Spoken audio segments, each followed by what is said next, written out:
Hello, good morning everyone and welcome to the Gian program, Next Generation Sustainable Alternative Proteins for Food, Fundamentals and Technological Innovation, and today we are on the day 10. So, we are going to have two lectures and one tutorial today. So, the lecture number 1, the first lecture will be the lecture number 19, Future Directions, New Trends and Innovative Approaches in Bioproduction and Characterization of Alternative Proteins. And we also have a lecture number 20 that is about entrepreneurial opportunities. And then we will have a tutorial where a person will talk about enzymatic modification to get cheese analogs. So, we have two lectures and one tutorial today, and let's begin with the lecture number 19, Future Directions, New Trends and Innovative Approaches in Bioproduction of Alternative Proteins. We have been discussing a lot about different kind of plant sources, insect sources, microalgal sources, cultured meat, and so many things we discussed to produce alternative proteins, because alternative proteins can be originated from different sources. And you guys were also very creative. You mentioned about your local sources as well. For example, jackfruit seeds could also be used to extract proteins or produce protein rich flour. Somebody was talking about sambal puri and kaddi. It's more about how do we use the bamboo shoot to get proteins out of them. Somebody was talking about the local locust that can be used to extract proteins, and someone was talking about moong, which is a very traditional grain here in Indian continent, which is used in many cooking, many preparation of too many things in India, and that could also be used to produce, let's say, if you don't want to consume it as a whole grain in the other part of the world, we can get the proteins out of them and we can make mung bean protein isolate, and that can be converted into meat analog, and mung bean protein isolate is very functional. So, we discussed about a lot of things. We also had a nice debate yesterday, and there were our marketing people and our scientists and very old consumers, and they are a really good discussion. We discussed a lot of things. It was this was going really cool according to me. But I had this question for today that did we miss something in terms of the sources for alternative proteins in our entire lectures? Yeah. The one thing we missed is mycoproteins. What do you mean by mycoproteins? Yes, how can we use fungi or fungus? Fungi is plural. So, how can we use fungi to get proteins? That's something we completely missed. Anything, did we miss any other sources?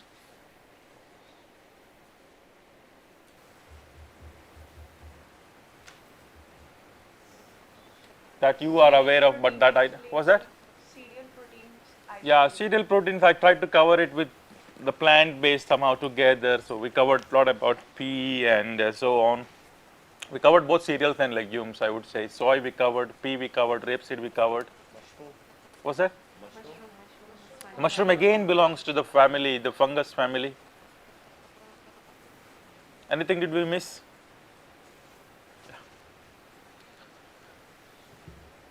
Niveta, of course there is a mic here, so you have to use mics and it will be recorded. So we can consider jojoba proteins. Jojoba protein, I'm very sorry the spelling, can you spell me? J-O, J-O, J-O, J-O, B-A. B-A. So this is an oil seed Yes. crop, and once you get oil out of it, we can get proteins from them, and that can be valorized. And I was talking to Niveta, and she's doing her PhD exclusively on this particular. The global demand for jojoba oil is increasing day by day, and it's about to increase up to 17%. Like Yeah.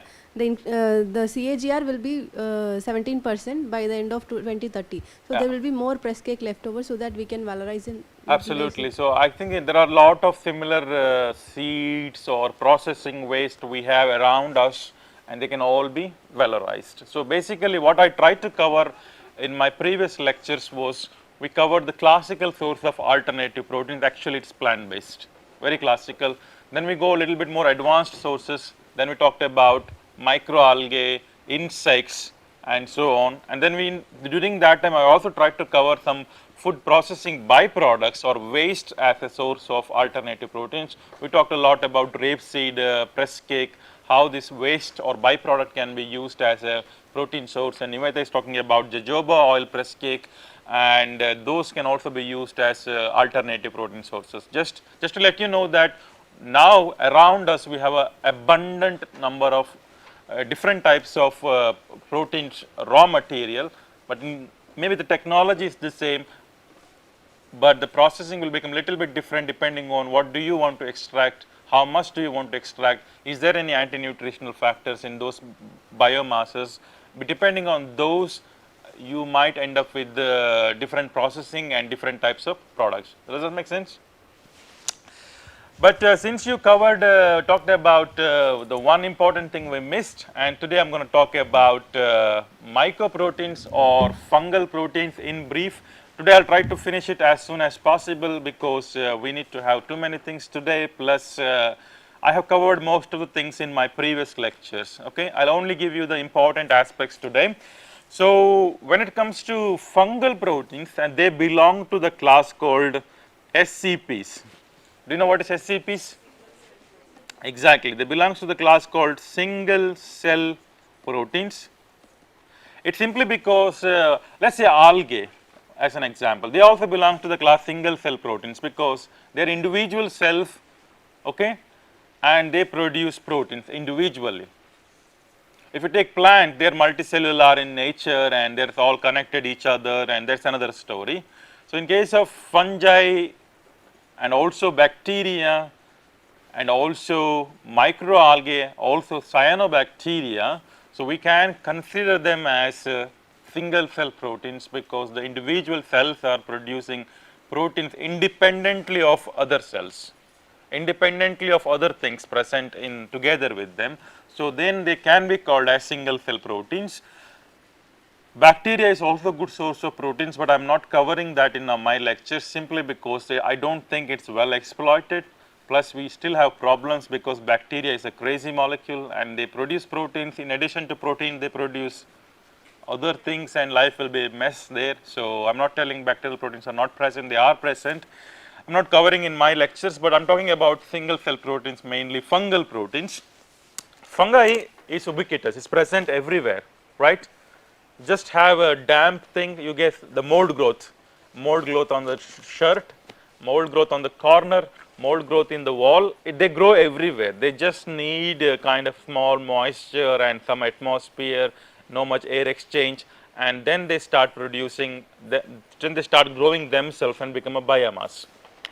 And they can be categorized into different things. For example, unicellular microfungus, that means you can't see them by naked eye.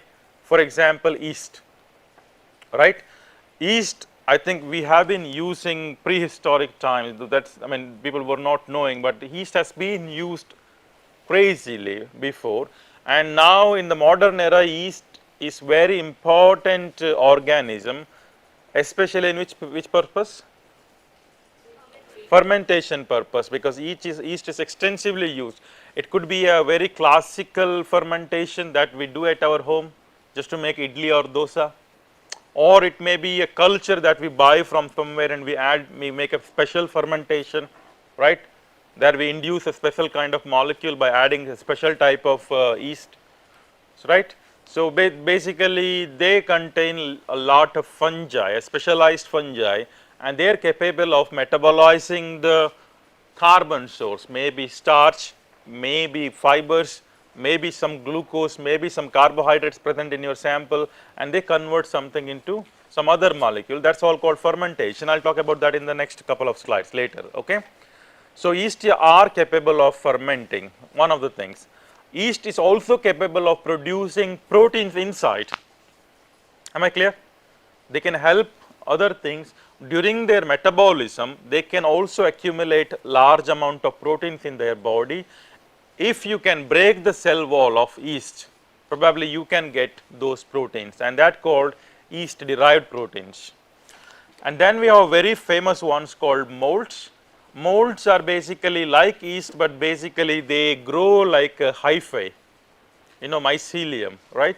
They grow and they make a filamentous structure, and basically you can see nicely on a petri dish, okay? And then we have a macrofungi, they are mushrooms.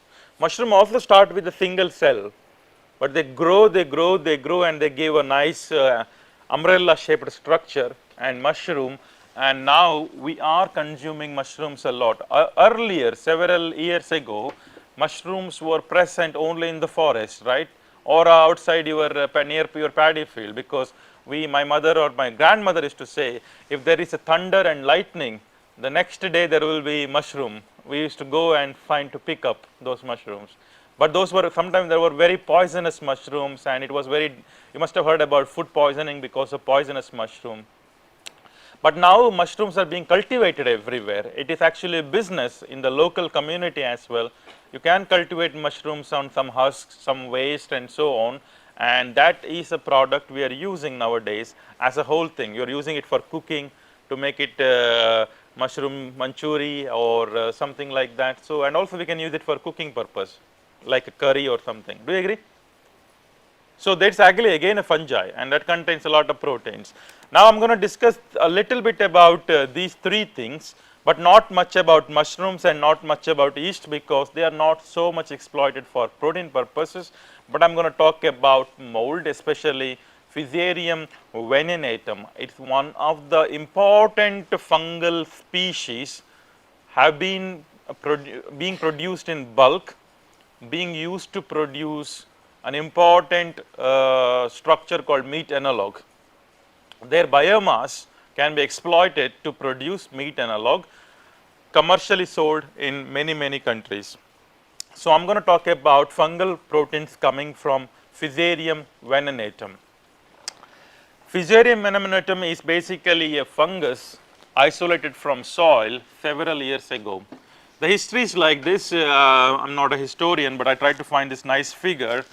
Back in the days after the World War, and people were hungry, right? They wanted to find food, and then there was something called, okay, let us produce more crops and so on. They thought about producing more cereals. For example, in the UK they produced more cereals and so on, and they also started producing more waste.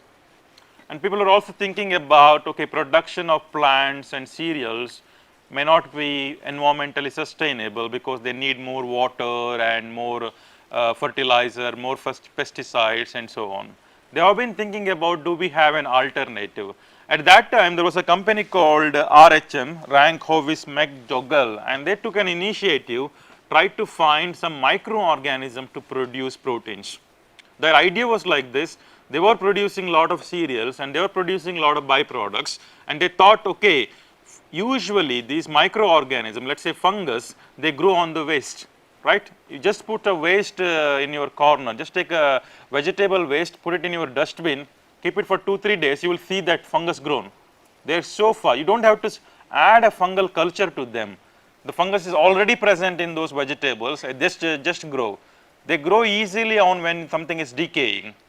Then they thought, okay, why can't we use this waste and why can't we use some microorganism to produce proteins? Apparently they did screening of more than 3,000 soil samples to find out a protein producing fungus. And I think they went with penicillium first. That is also a fungus to produce penicillin, right, that produces penicillin. But they thought maybe that is not our food relevant fungi. But I think around 1967 they isolated a fungi called Fusarium. At that time they were called as Fusarium, I think, or germinatarium or something like that. There was a different name, or they misnamed it or identified wrong this one. But now we call them, the real name of that fungi is Fusarium venenatum. They isolated this Fusarium venenatum out of 3,000 fungal strains they have collected. Basically this one apparently they found in the backyard on a pit or something like that. So a lot of screening they tried. Then they got this one. The criterion for screening was like this: which one can be grown continuous mode, which one is producing more proteins or having good amino acid profile. The most important criterion, what could be the most important criterion when you start fungi?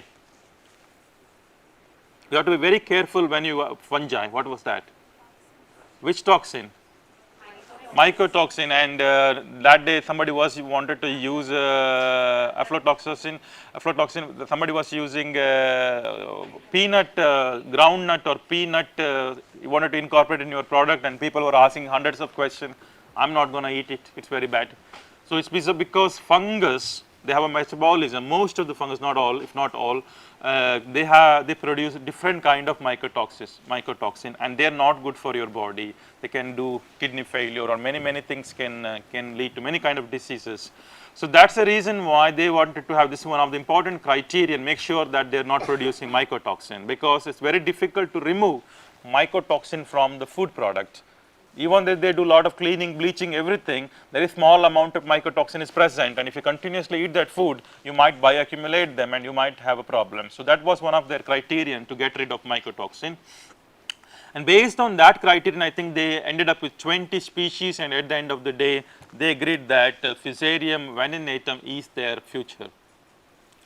Then between 1970 to 1980, 10 years, you see, 10 years they evaluated their growth, their ability to produce mycotoxin, and some animal trials, and so many things they did.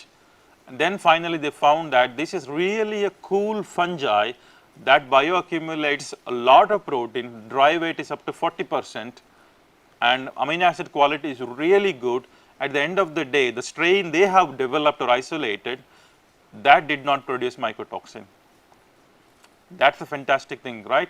That did not produce. Of course, there is a lot of, please note that there are a lot of variants in Fusarium vaninatum, and some do produce and some do not produce. One of the variants they developed or they got is devoid of mycotoxin. And between 1980 to 1985, they wrote 2 million word report to the Ministry of Agriculture, UK. You know that how difficult it is to convince the regulatory bodies or the government, because it is something, we are talking about 1980s, right? We are talking about 1980s. That time we were eating rice and dal, and if you put microalgae fungi, they would go crazy. This is something completely unimaginable at that time. Now we can imagine at least about insects, right? Now we can imagine at least about cultured meat. Now if I say 20 years ago cultured meat, I would say, what? No, that is not something I would believe. 1980s people were less educated, at least in some part of the world, and you know, and that was something really new thing. So they had to write 2 million report, and basically they get approval in 1985. The UK government approves it in 1985 for marketing. They believe this is good to go, right? But at that time they were producing in a very small amount, and they partner up with a company called, I think it's called Imperial Chemical Industries or something like that, ICI, and they could help them with producing them in a large scale. Okay, and then they processed it further, and then they got a protein product which is very analogous to meat, and that is now being sold as corn. It's a trade name. It's actually a meat analog directly coming from mycoprotein with minimal processing, I would say. With minimal processing, they could get a meat analog back in the days from a mycoprotein called Fusarium vaninatum. Am I clear? So now I really want to tell you this history, because now you can imagine they isolated in 1967. They marketed in 1985 or 86, something like that. And then it came to some US market in 2002. Now imagine number of years involved, how much we have to struggle to get a one food product into market. It's very slow and late process. But now things are, I would say now it may be going in 10x speed, because we have dedicated people to do animal studies. Governments know this has to be done. They would give approval quickly, but if you want to market something, it's not happen within 6 months. It's an year-long process, especially to get approval from the regulatory bodies, especially to get approval from the, because they don't know. You are talking about proteins, but they think about, okay, protein is good, what about other things present in that? Is it good for the human being? What happens if they eat for a long term? Any diseases, any changes in the hormonal, is there any hormonal imbalance? They need to check so many things, and that takes forever. So, I was talking about you can make a startup quickly. You can easily make a startup quickly with known biomasses. But if you are talking about unknown biomasses, you have to be a bit careful. You might end up with some really cool product, but you have to work hard to get that into market. All right. So, now I will talk a little bit about Fusarium venenatum. The beauty of this thing is that there is no mycotoxin, at least in some of the variants, and it has a lot of proteins. In addition to that, it comes with fiber, fat and carbohydrates, and by dry weight the protein content up to 45%, which is really good, which is equivalent to soybean seed, right. Dry weight soybean can also have 30-35% seed protein. So, it has a very good amount of protein by biomass. So, how do we produce it? I will not go in detail here, just to show some basics. First they take the cell, the culture, right, the initial culture they will take, and the easiest thing is to do fermentation to produce in large quantity. Fermentation, you know, right. I will talk about fermentation later. Fermentation is a process where 1 becomes 2, 2 becomes 3, 3 becomes multiple. Basically, you are going to do it in a small beaker or in a small test tube, or you can also make it in a very big bioreactor of this room size, right. It is fermentation basically increasing the biomass content. So, in this case they do fermentation in special fermentation called submerged fermentation. That means there is more liquid in the fermentation can done in 3 types: submerged fermentation, solid state fermentation, then it is called surface fermentation, where you grow on the, for example, mushroom cultivation. So 3 types of fermentation can be done. So, apparently submerged fermentation is scalable, easy, can be done it in a big bioreactors, so that you can produce in bulk biomass in bulk quantity. So, they go for submerged fermentation in this case, but there are some studies also show that you can go for solid state fermentation as well. And they like growing at 28 to 30 degrees Celsius. Usually fungus grows in a cold temperature, bacteria grows in high 37 degrees Celsius, and pH has to be around 6, then you can get very high biomass. Once you done fermentation, you get a lot of biomass here. The biomass is nothing but a container filled with lot of fungus, mycelium, or this filamentous fungus, right. But one of the biggest challenges with fungus to use as or bacteria to use as food is that their nucleic acid content, because they usually by body weight they contains more nucleic acid. There is a lot of DNA and RNA, ribonucleic acid, right, messenger RNA and all these things you have studied in molecular biology. RNA is very important for body to create new things, but if you want to eat RNA, apparently it is not good, because when RNA hydrolyzes you get purines, and that becomes accumulated in your body, and then it goes to blood, urine, kidney or something like that, and becomes uric acid, and this will cause kidney stone or something called gout. Basically you get pain in the joints and something like that. So many problems you will have. So, it is recommended that I think I do not recall how much is that, 2 grams or something like that per day or something like that. There is a regulation from governments. They say that you can't eat lot of RNA. If you eat lot of RNA, you will have a problem. So, now basically they are trying to use this whole biomass as food. That means if you eat this whole biomass as food, you are also eating proteins. In addition to that, you are also eating RNA. But RNA, too much RNA is too bad for your body, because that will lead to some diseases. So, you need to get rid of RNA. The easiest way to get rid of RNA is heating at 72 to 74 degrees Celsius for 30 to 40 minutes. At this time what happens is that the fungus cell, they do have their own enzyme, RNase enzyme. They will cleave RNA into nucleotides, right. They cleave the RNA so that there is no problem. Then you can, during centrifugation they will go off, so that is not a problem. Am I clear? So, there is one treatment they do a heat treatment to decrease the content of RNA in the biomass in the end product. That is very important. otherwise you will have some problem.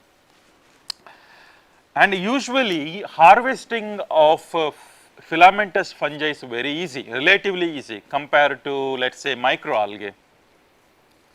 Can you tell me why? I am growing microalgae here. This is microalgae,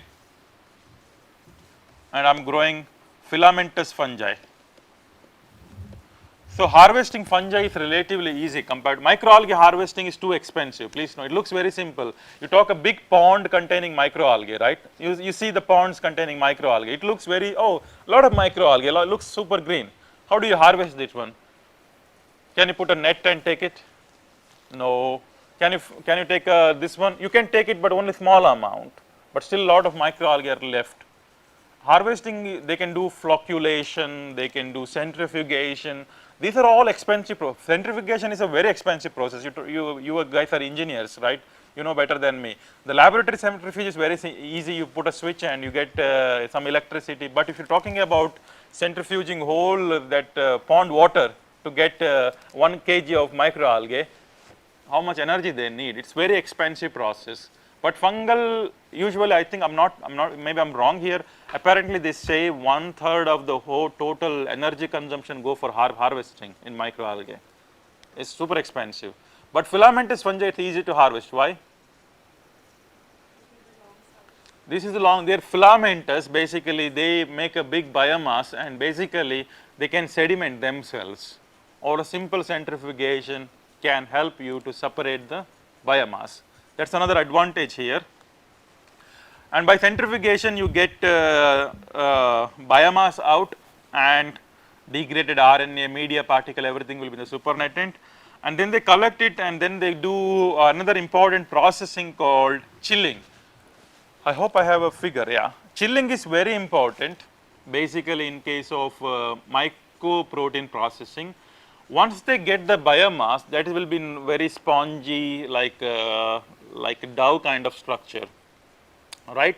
And they found that when you do freezing and then thawing, that ice crystal will be located in between this fungal network, the hyphae, and that then if you cook that one later, you get really a meaty structure. It's a processing. Chilling is also processing. So they chill at -10 or something degrees Celsius. So they freeze the whole entire biomass, right? And during that freezing process, there will be change in the structure of the whole entire biomass, and that will give you the meaty texture.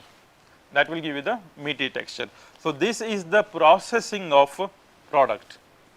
Okay. For meat, basically they add egg albumin, basically egg white they add. And by adding egg white, you basically can get a structure similar to meat. It's not a vegan product because they have to add egg white to get a meaty structure, but now they are working on potato protein, some stuff, starch or something like that, to protein something like that, to make it vegan based this one. If you don't add egg, it will become vegan. If you add egg, it's no longer a vegan. So just to summarize, it's done it in fermentation process. 3 important steps has to be recalled. One is fermentation, second one is RNA reduction by heating, and third one is chilling. Chilling is to create the structure. Then you get a product called corn. It's a trade name basically, corn. This is apparently having a very meaty structure. Please note that we have been talking about producing meat analog. How?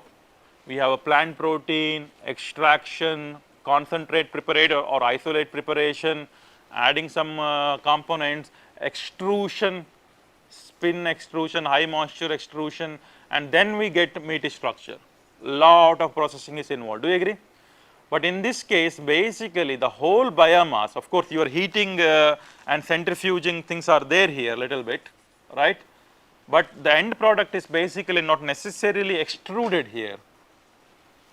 Not necessarily extruded here, and because of the original nature of the protein and its ability to bind with the albumin from egg and its ability to change its structure during freezing and thawing gives you the meaty structure. So they are not extruding here, and that is the advantage. Am I clear? So, we can get meaty structure without extrusion also, but writing right type of, by using right type of proteins, and that is the beauty here. Of course, you can further extrude these proteins to get something else, but to the best of my knowledge this is not extruded. Now, this is available in 20 different countries. Many European Union, the EFSA has an approval for this one. It can be sold in European Union. It is available in Australia, it is available in, of course, UK is the country that started this one. I am not sure it is available in India yet. So, it is about depending on the marketing. So, at least what I wanted to say here is that this is safe to eat, because it has been eaten historically by many people. I think sold in 1985, now we are in 2025, so around 45 years. I think that is a good time for a product to prove it is good, all right. One important to mention that the carbon footprint of this product production is 80% less than beef. So, this is sustainable, okay, and that is how we can use mycoproteins to produce a meaty kind of structure. One living, the best example is corn. I think they patented this whole technology in 1984 or something. Usually patent lasts for 20 years in Europe at least. Now they are devoid of patent. You can reproduce in principle without asking their permission, okay. Don't tell them I told you all these things, okay. Make sense? Any question about mycoproteins? All right, little bit about its biology. Don't read this big table. This is only for your information purpose when you go home. The take home message is that it contains, the total protein contains 41% of essential amino acid. That is quite a lot, and PD-Cas of this protein is also high. What is PD-Cas? I took an exclusive lecture on that one, how to calculate PD-Cas. I also have taught you. So, PD-Cas can be truncated to 1.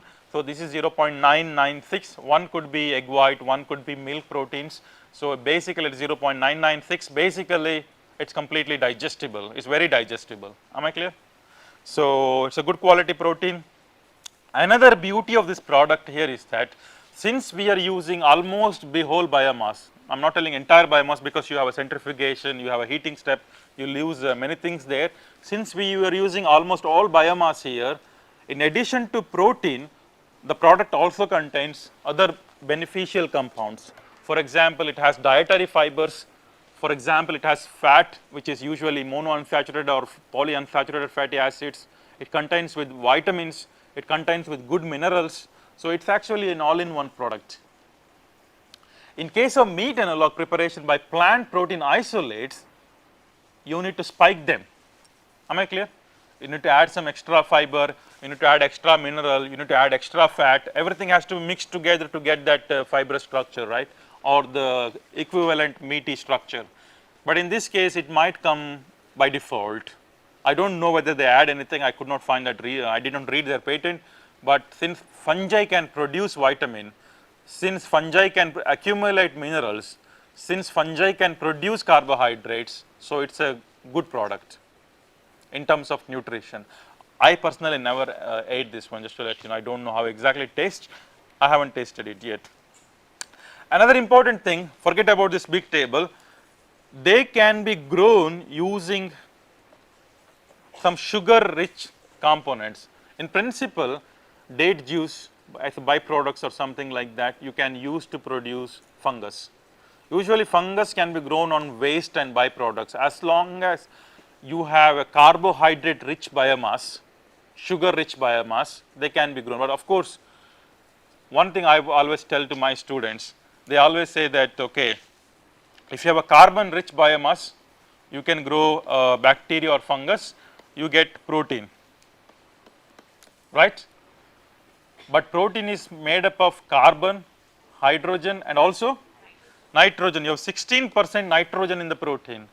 Remember, you need to continuously supply nitrogen, and that is an expensive thing. People do ammonia to supply nitrogen, some things like nitrite or nitrate for nitrogen. Often people do not mention that one. Oh, my experiment is very sustainable, very cheap, you just want waste with rich in carbohydrate. Do not believe in them. Ask the question, where the nitrogen is coming from, because that is an expensive thing. Usually they have to supply it, and then only they can produce protein. Carbon cannot become protein.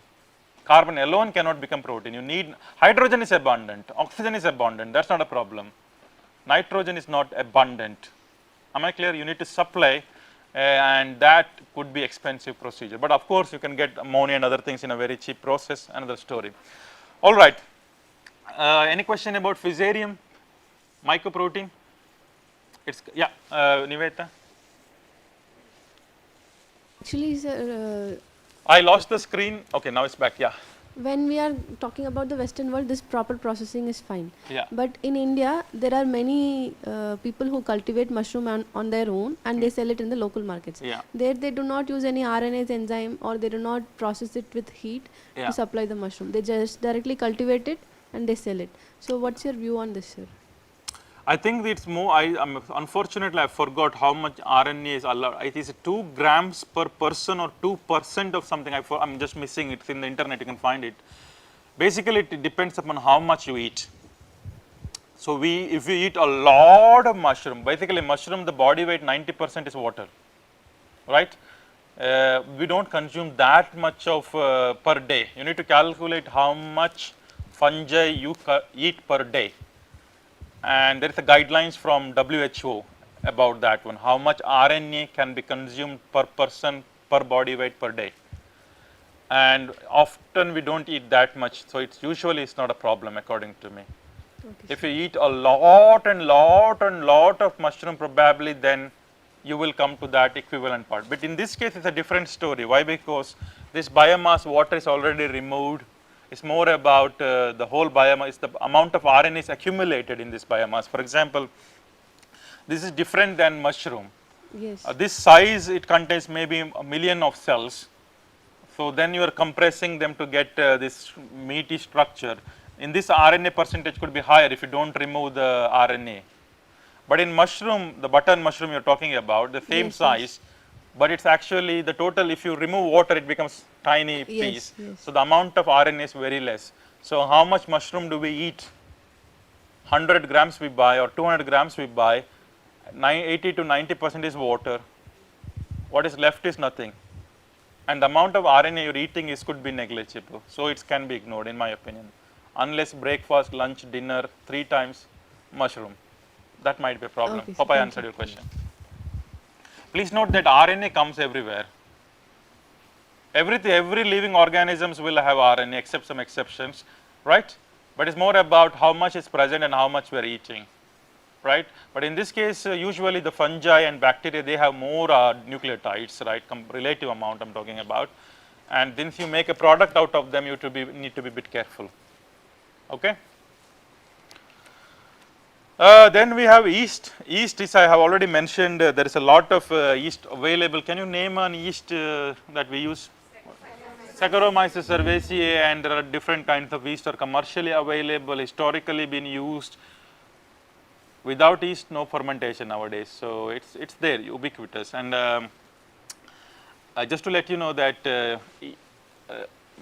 that's an important thing in even in the Indian subcontinent, right? We make idli, dosa and something like that. And in Karnataka, we have a proverb saying that kaiguna, right? Kaiguna means who makes things, the taste varies. If my mother makes dosa, it might get a different taste. If my sister makes dosa, it might get a different thing. Because they put their hand and stir and stir and stir. Basically, those fungi and bacteria, microflora on their hand, and they are actually responsible for also for fermentation. I've been thinking about why people call this, old people call kaiguna. That means gun means gun in Hindi is the same word. It's a property, right? It's a person's hand property. No, I can't make it in direct English translation. I've been thinking that why people say that, and is there any scientific reason behind this one? Grandma used to scold, you make dosa, only she will make dosa, her dosa is always good. It's something to do apparently that how the culture they have it in hand. I might be completely wrong. I was been reading about all this thing. What is the scientific relationship between person making dosa and changing the taste, right? It's more about what kind of microflora you give it to the dough, and it might change the property. So, yeast has been historically being used in fermentation, even for beer production and so on. I will talk about that later. Some type of yeast can accumulate up to 40% of their body weight as protein, fresh weight I am talking about, sorry, dry weight I am talking about. But the problem here is that yeast also has a very strong cell wall. Their outer layer is very strong. So, you need to break them to access this protein. It's again we come back to the same problem of microalgae and something like that. I'm not going in deep about that one. Another beauty of these yeast proteins are they are rich in lysine. I want to mention lysine because usually many plant proteins are less abundant in lysine. So, that is more abundant in yeast, and it meets WHO recommendation. I will not go in detail about production, it is again the same fermentation process. You take biomass culture, you take some media or add some waste, add some sugar and so on, and they grow and can be grown in a big fermentation. But I am not talking about, because the one thing I wanted to mention that I could not find a lot of studies on yeast being used to produce proteins for food purposes. However, yeast has been historically exploited to produce enzymes or specialized molecules, because you can do GMO to yeast and they can grow in multiple very fast rate, easy to grow them in the bioreactor. So, they are being exploited to produce like specialized enzymes. Most of the enzymes are produced by GMO technologies and so on, right, and they use yeast. But I could not find a lot of article that they claim that yeast can be used to produce protein for food purposes. I have no idea why, but I only find couple of articles showing that okay, they can accumulate up to 40% of protein. Maybe there is a research opportunity for you to dig further into. Okay. I don't talk again a lot about mushroom here. Mushroom is also very rich in protein. Usually vegetarian people consume mushrooms a lot as a source of protein. The beauty of mushroom is that for example, if you come to Karnataka, some vegetarian people avoid mushroom because that gives a meaty flavor and meaty texture, right.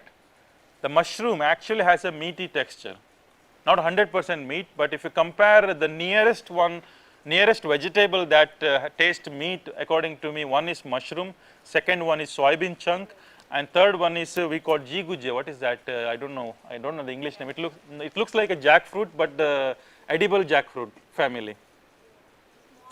A small, it looks exactly like a jackfruit, but not jackfruit. What do we call it in English?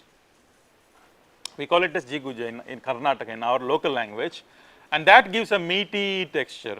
Nothing processing is involved, nothing. They basically having a meaty flavor. So, in some communities in Karnataka, they don't eat mushrooms because it's pure vegetarian, right. According to me, it's pure vegan, but they don't consume because they believe it's a meat. But it's not meat, according to me. But of course, I don't touch people's beliefs and cultural practices though. It's again a fungi. A lot of fungi are there produce. I'm only giving one example. Agaricus bisporus is a common button mushroom. We all, I think family, I don't know, Basidiomycetes, right? That produces mushroom.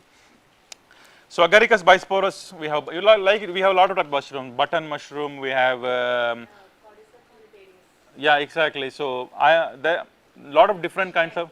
Yeah, shiitake mushroom and tea tree mushrooms, and we have portobello in Italian. Portobello, there's a big. Many of the products are being prepared from the Cordyceps nutarius as a nutraceutical counter, and shiitake mushrooms are being manufactured in form of chips as a rich protein Source. Exactly. Basically, they can accumulate.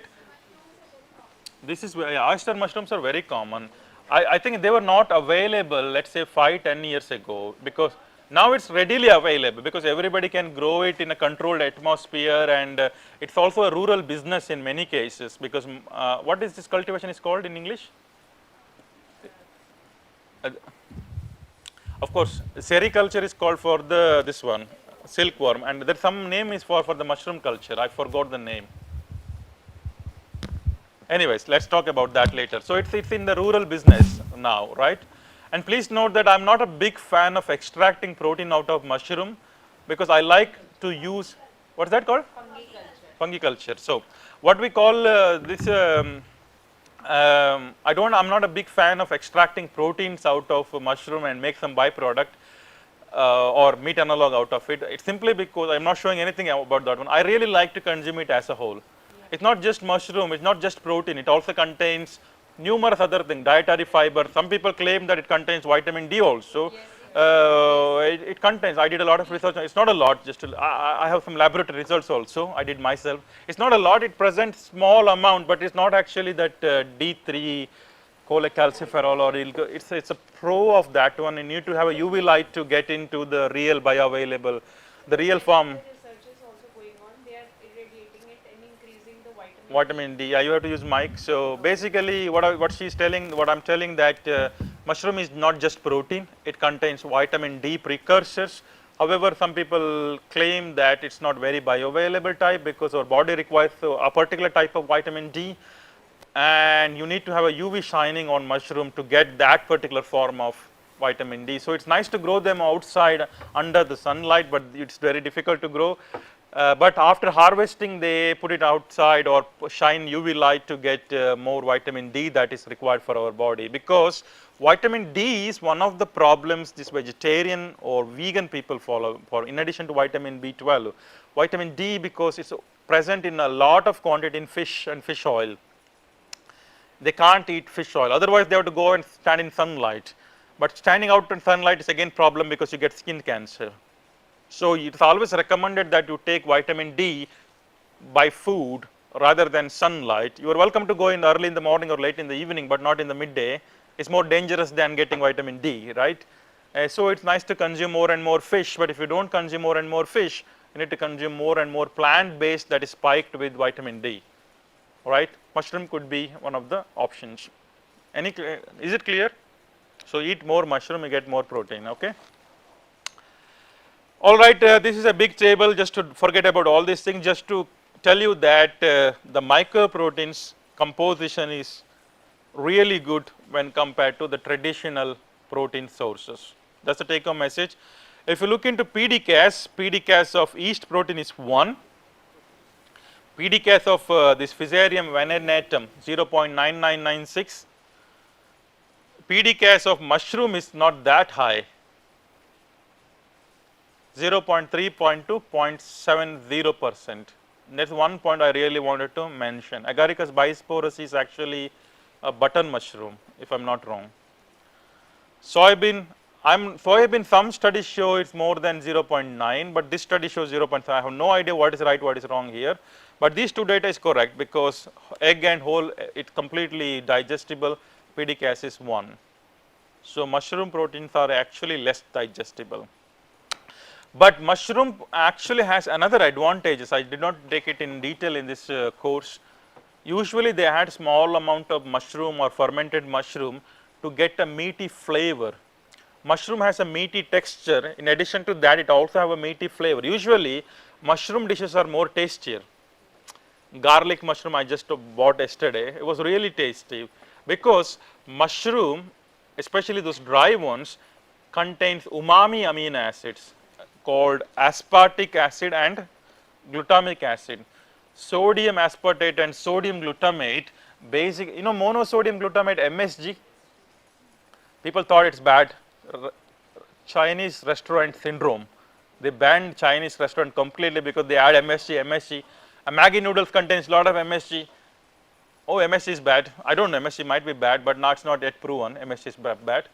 However, the natural MSG, natural monosodium glutamate or sodium salt of glutamic acid, actually these mushrooms contains a lot of glutamic acid and aspartic acid, and that gives you the umami flavor, the meaty flavor. I did my PhD on that one, just to let you know. So it's really a good source of umami flavor. All right, just to let you know a little bit in brief, because we have 3 types of fungus can be used to produce food. Yeast, microscopic; fungi, the mold, little bit macroscopic; and mushroom, the really macroscopic ones. And mushroom can be eaten directly. I recommend that one. But of course, you're welcome to take proteins out of them, because if you cultivate mushrooms in liquid culture, they don't become this button type shell. You can become again like a hyphae. Again, they can become a biomass, and that can be used to extract proteins. So the processing is very similar like what we have studied in our processing of insects or plants. You are welcome to extract proteins out of them. You are welcome to do extrusion. You are welcome to get a meat analogs out of them. But if you use Fusarium venenatum, you will have a minimal processing. You can get a meaty structure. Am I clear? I am not teaching this again because I have taught you so much about extraction and processing in my previous lectures. Just try to link this one with the, this is, I am just considering the biomass only, okay. Alright, so now let us say a little bit about this question. We discussed about lot of processing methods. For example, I covered about extraction, we covered almost all type of extraction, conventional salt, acid, alkali, ultrasound and heat induced high pressure homogenation, pulsed electric field and so many things we covered. Other processing like we covered about heat treatment, we covered about extrusion, so many processing we have covered. Did I miss any important processing? What was that? I missed cold plasma. What did I miss? Tutorial slightly. Who covered the tutorial, that one? Lab. Okay, okay. But in the classroom I did not cover cold plasma. Anything else did I miss? I'm completely missed high pressure processing. Did I miss anything? The most important thing I keep telling, I'll explain that later, I'll explain that later. What was that? What was that? Enzymes I have already covered a lot.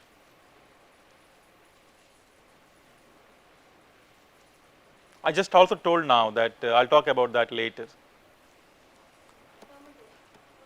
Fermentation, right? Please note that this is a big thing today, fermentation. A really big thing today in the plant-based world is fermentation. A lot of research is going, it's not a new thing. Fermentation is being used historically by human being since very ancient time because microorganisms played an immense role in our life. They were helpful, they were also harmful, right? They are helpful in fermentation, they are harmful in producing, creating lot of diseases and disorders, right? Food poison. So some microorganisms are good, some microorganisms are bad. So we are talking about some good organisms that help us to create some food. They are called fermentation. The process is called fermentation. As I said, fermentation is not a new thing. We have been using historically to ferment food. Okay, now I'll ask you some examples of fermented food that you are using. Yeah. Pickle. Pickle is one of the good examples where you have fermentation. Yeah. Yogurt is a dosa batter, idli and dosa. South Indian people, we are proud about dosas and idlis. We claim that we created them. So that's a fermentation. Yes. Yeah. Baked products, right? Bread, before you make bread, you need to do fermentation. Anything else? Sambal puri and kaddi is also a fermented product, right? Alcoholic beverages also. Kimchi is a fermented product, yes? Sir, pokhala. Pokhar, you need to explain that to me now. Yeah. That's actually a Yeah. we keep the rice overnight Yeah. in water and Yeah. the next day it becomes fermented and we take it as a food. Yes, exactly. We call it as Tanglanna in Kannada. So basically, the remaining rice of the previous day will not be thrown in our culture, right? Only in the modern culture we throw them. Especially the boiled rice work in that rice really Yes, well, not the polished rices. So what do we do? I mean, I'm recording, so I'm just taking it in loud. What do we do here is that we take this unpolished boiled rice. We produce a lot, but imagine children did not eat that particular day. Rice is left. We don't throw them. We add cold water, right? It's very important to add cold water, and it is very nice if you make it in what is that? Earthen pot, that's an English word, sorry, my English is super bad there. So earthen pot, you take it in earthen pot and put it in that and add cold water, because earthen pot has a capacity to maintain temperature, they are cold. And then there is some kind of, I have no idea whether it's a bacteria or somewhat, who is doing the job. Basically, the rice will not be spoiled. The rice will be fresh and that gets a different taste. And usually those farmers who goes for farming in the morning, they would eat that and go, because that gives them energy, and we also say that it gives them a cooling effect. It makes you happy and cool, they cool the body, they say that one, and that is an important breakfast in the earlier day. It goes really well with mango pickle or dry fish or something like that, yeah. And it has more nutritional value than the rice. Exactly, it has more nutritional value. Probably there is fermentation is removing the anti-nutrients, improving the digestion or something like that. Good, important fermentation. It's in our tradition, right? Good, but we are not eating nowadays. Now I want idli or dosa and other typical breakfast cereal. Why I'm not eating? I don't know. Things are changing. We are becoming more westernized, right? Any other things you can recall fermented? She has a point. Yeah, there's a lot of beverages, yes, yeah. Sir, cheese. Cheese has a lot of fermentation, exactly. Cheese maturation takes place during fermentation, very nice, yeah. Sauerkraut. Sauerkraut, yeah, curd, that has a fermented product, yes. Sir, alcohol. Alcohol, now it came, right? Alcohol is one of the Nira and other alcohol, the head of the director was telling other day. So alcohol, all are fermented products. You ferment brewer's yeast, that's something like that they use, and yeah, then you can get beer out of it. All right, whiskey also. I'm on camera, come on. Yeah. Kombucha, sir. Kombucha is a fermented beverage, you get a lot in Thailand and other parts. I don't know, also it's available in India also, right? Yes. And we have tempeh, the Indonesian one, tempeh. Soy sauce is fermented. Soy sauce is highly fermented. So the conclusion is that we have both liquid and solid food matrices and also semi-solid food matrices fermentation. And fermentation is not a new thing. Am I clear? Fermentation is not a new thing. It can be made in a small amount. It can be made in a big bucket. It can be made in a big fermenter. Because the bacteria, the yeast, the fungi can grow in any places provided you give them enough nutrient that they like, right? You give them a good environment, they grow, they produce what you want. Well, so what is fermentation? By definition, it's a metabolic process that some microorganism uses to break down glucose in the absence of oxygen. That's the one important thing. When you make a pickle, the pickle bottles are closed. You never make a pickle with open, because then you have other bacteria too. And they also say that don't put your finger and be careful and do very. Otherwise, usually pickles last for 1 year, 2 years, 3 years. If you can make it very controlled, then your mother always say, close the cap quickly, close the cap quickly, right? That's what she says, right? With the moisture and the oxygen will ruin your pickle. That's the reason. So they are very careful with how they ferment their product, right? When you make idli and dosa batter, they would tie their mouth. They never keep it open, right? They try to tie it. So the fermentation usually happens in the anaerobic conditions. We have two things. We have a respiration and fermentation. Basically, when you have a bacteria or when you have any organisms, if you have a sugar, there is a process called glycolysis. I am not teaching that one. It's a biochemistry professor's job. So you must have learned. And Krebs cycles, right? It's a 5 marks question.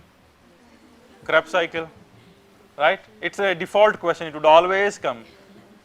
Explain Krebs cycle, 5 marks, right? So basically, if there is an oxygen present, the pathway will go in this direction. The energy is produced through Krebs, process. But if there is no oxygen is present, that goes in this direction, and that is called fermentation. Okay. When oxygen is present, the respiration happens in a different way. When oxygen is absent, then it becomes fermentation, and bacteria and yeast can usually ferment things in the absence of oxygen. It's usually an anaerobic condition. Just to make it a little bit complicated here, you have glucose, basically you need a sugar source for fermentation, and the energy process will lead to pyruvic acid, and that gives you the energy to ATP you will get, right.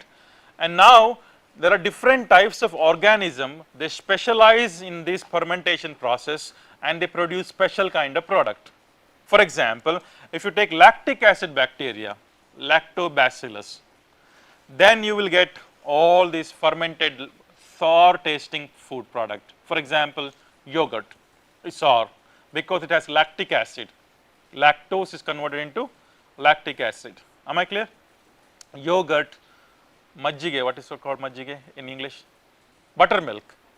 Buttermilk, which is actually coming out of clarification of butter, and then you get buttermilk, that is sour in taste. So, they are basically lactic acid bacteria. And most favorite one of current generation, alcohol, and it's again fermentation, a big business for the government, big business for many people. I am not telling alcohol is bad, I am telling alcohol is bad on the mic. Bad in the sense is bad for the human being in some if you consume it a lot quantity, it has a lot of business, it has a lot of, it comes with a lot of tax, the things runs because of this business. So, you just imagine how important to have fermentation for the business of the country. Denmark is very famous for beer. Carlsberg and Tuborg, have you heard about? They are from Denmark and they produce, I'm not alcoholic, I don't drink alcohol, I'm on camera, so, that's true also. But it's actually a big business. A lot of people are employed based on alcoholic beverages, and a lot of people are unemployed also because of alcohol things. So, then we have propionic acid producing bacteria and also the acetic acid producing bacteria, and they can be used in cheese production. And then we have this Clostridium type of bacteria, and they are producing for example acetone that you use it in nail polish, right. Acetone is an important organic solvent used industrially to dissolve so many things. So, they also come from fermentation. So, fermentation is important in food application, also in non-food application. Which type of bacteria and yeast you use, that type of product you get. Why we are using fermentation? They contribute to the food preservation because the pickle you are talking about, the taste you get, but the pickle can be stored for 3 years without any problem. It is because of the fermentation, because they reduce the pH first of all, they make things acidic, and the bacteria, some bacteria, most of the bacteria, they do not like acidic conditions. So, other organisms will not grow, so you save the price. Plus, you will also get rid of unwanted poisonous stuff or something like that because of fermentation, because of their, they metabolize unwanted things and they preserve food, right. The same with the rice, it is not spoiled the next day. If you keep it outside, it is spoiled. I mean, it's not spoiled even at 37 degrees. The room temperature is 30-35 in my hometown, but still the rice is not spoiled because of fermentation. It helps in developing flavor, texture, and everything. For example, dosa is dosa because of fermentation, right? If you take masala dosa, you get that crispiness after roasting, right? You get that small holes. That's very important to get that crispiness, and that is a thing coming from fermentation, right. Improve digestibility and creates new products, because trust me, today whoever working with these alternative proteins, they are trying to ferment it. I'm pretty sure that they have it in their mind that I'll extract and isolate some proteins, my next step is fermentation. It's simply because it's cheap process, plus it's natural process, plus you don't have to worry too much about approval, because you're not adding a specialized thing to modify things, because we are using a culture that has been used historically, and we know some of the cultures are food grade, so they don't have to worry about other things. So, the fermentation, plus fermentation gives you added benefits, they will suddenly change the flavor properties, we need flavor. So, most of the plant based people nowadays, they go with extraction, isolation, purification, then is fermentation. So, it's a big thing at the moment. I'll talk a little bit about types of fermentation. I'm pretty sure you already know this one. I'm just refreshing your memory. We have traditional fermentation is nothing but you have some known or unknown bacteria which perhaps already present in your sample. You don't have to add something, just put your finger, or you just take the previous day's leftover and add. For example, how do we make yogurt in India? We take the previous day's small amount and put it, right? Because they have a small culture there, and then you get a product. It's nothing specialized here, it's just a traditional classical one. Then we have a biomass fermentation. That means we use a specialized organism here, and we want that specialized organism in large quantity. Let's say a fungi here, let's say yeast here. I have only one yeast, I need 1 million yeast to be grown now because they are producing something in their body. Then I supply some sugar, I give carbon dioxide, I give oxygen, I give minerals, I give vitamins, everything to help them, right? And then they become a big pool of biomass, and that is called specialized biomass fermentation. The end goal is to get biomass. Here the end goal is not to get the biomass, do you agree? Here the end goal is to improve the quality of your food. Here the end goal is to get them in high quantity, the biomass itself. It's again fermentation. The last one is called precision fermentation. That's a big thing nowadays, people talk about that.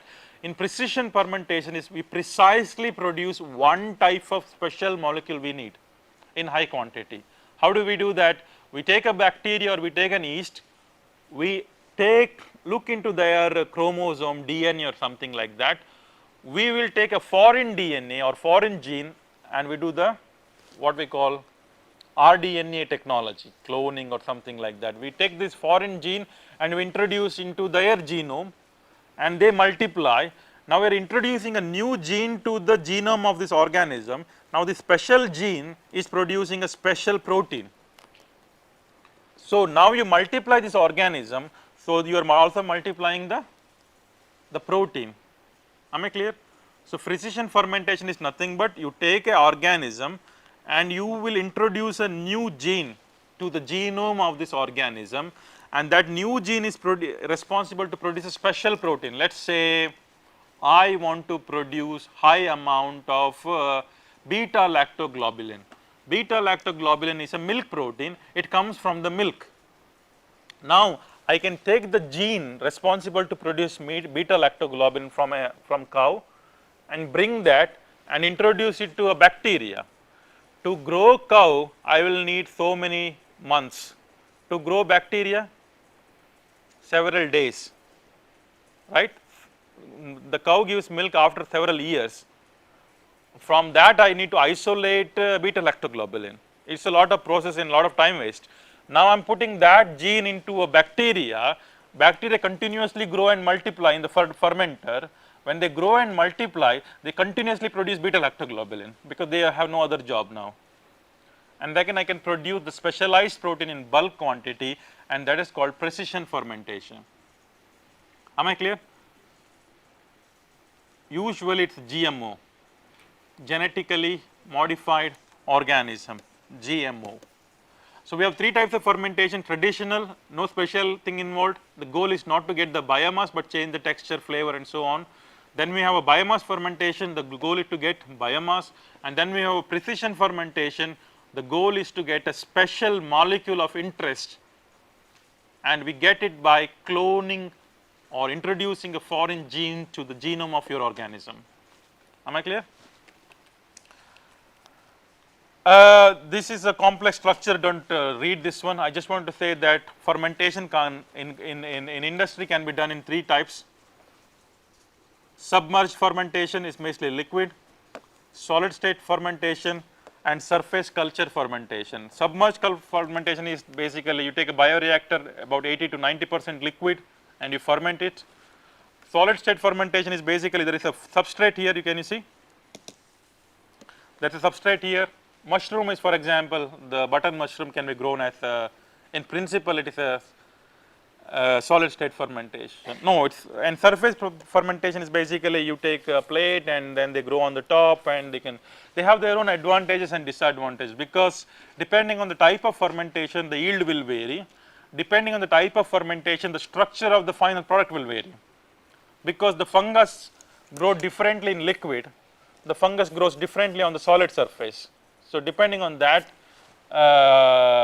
depending on the type of fermentation you are doing, things will change. Usually, liquid state fermentation can be scalable because you can make it in a big bioreactor and so on.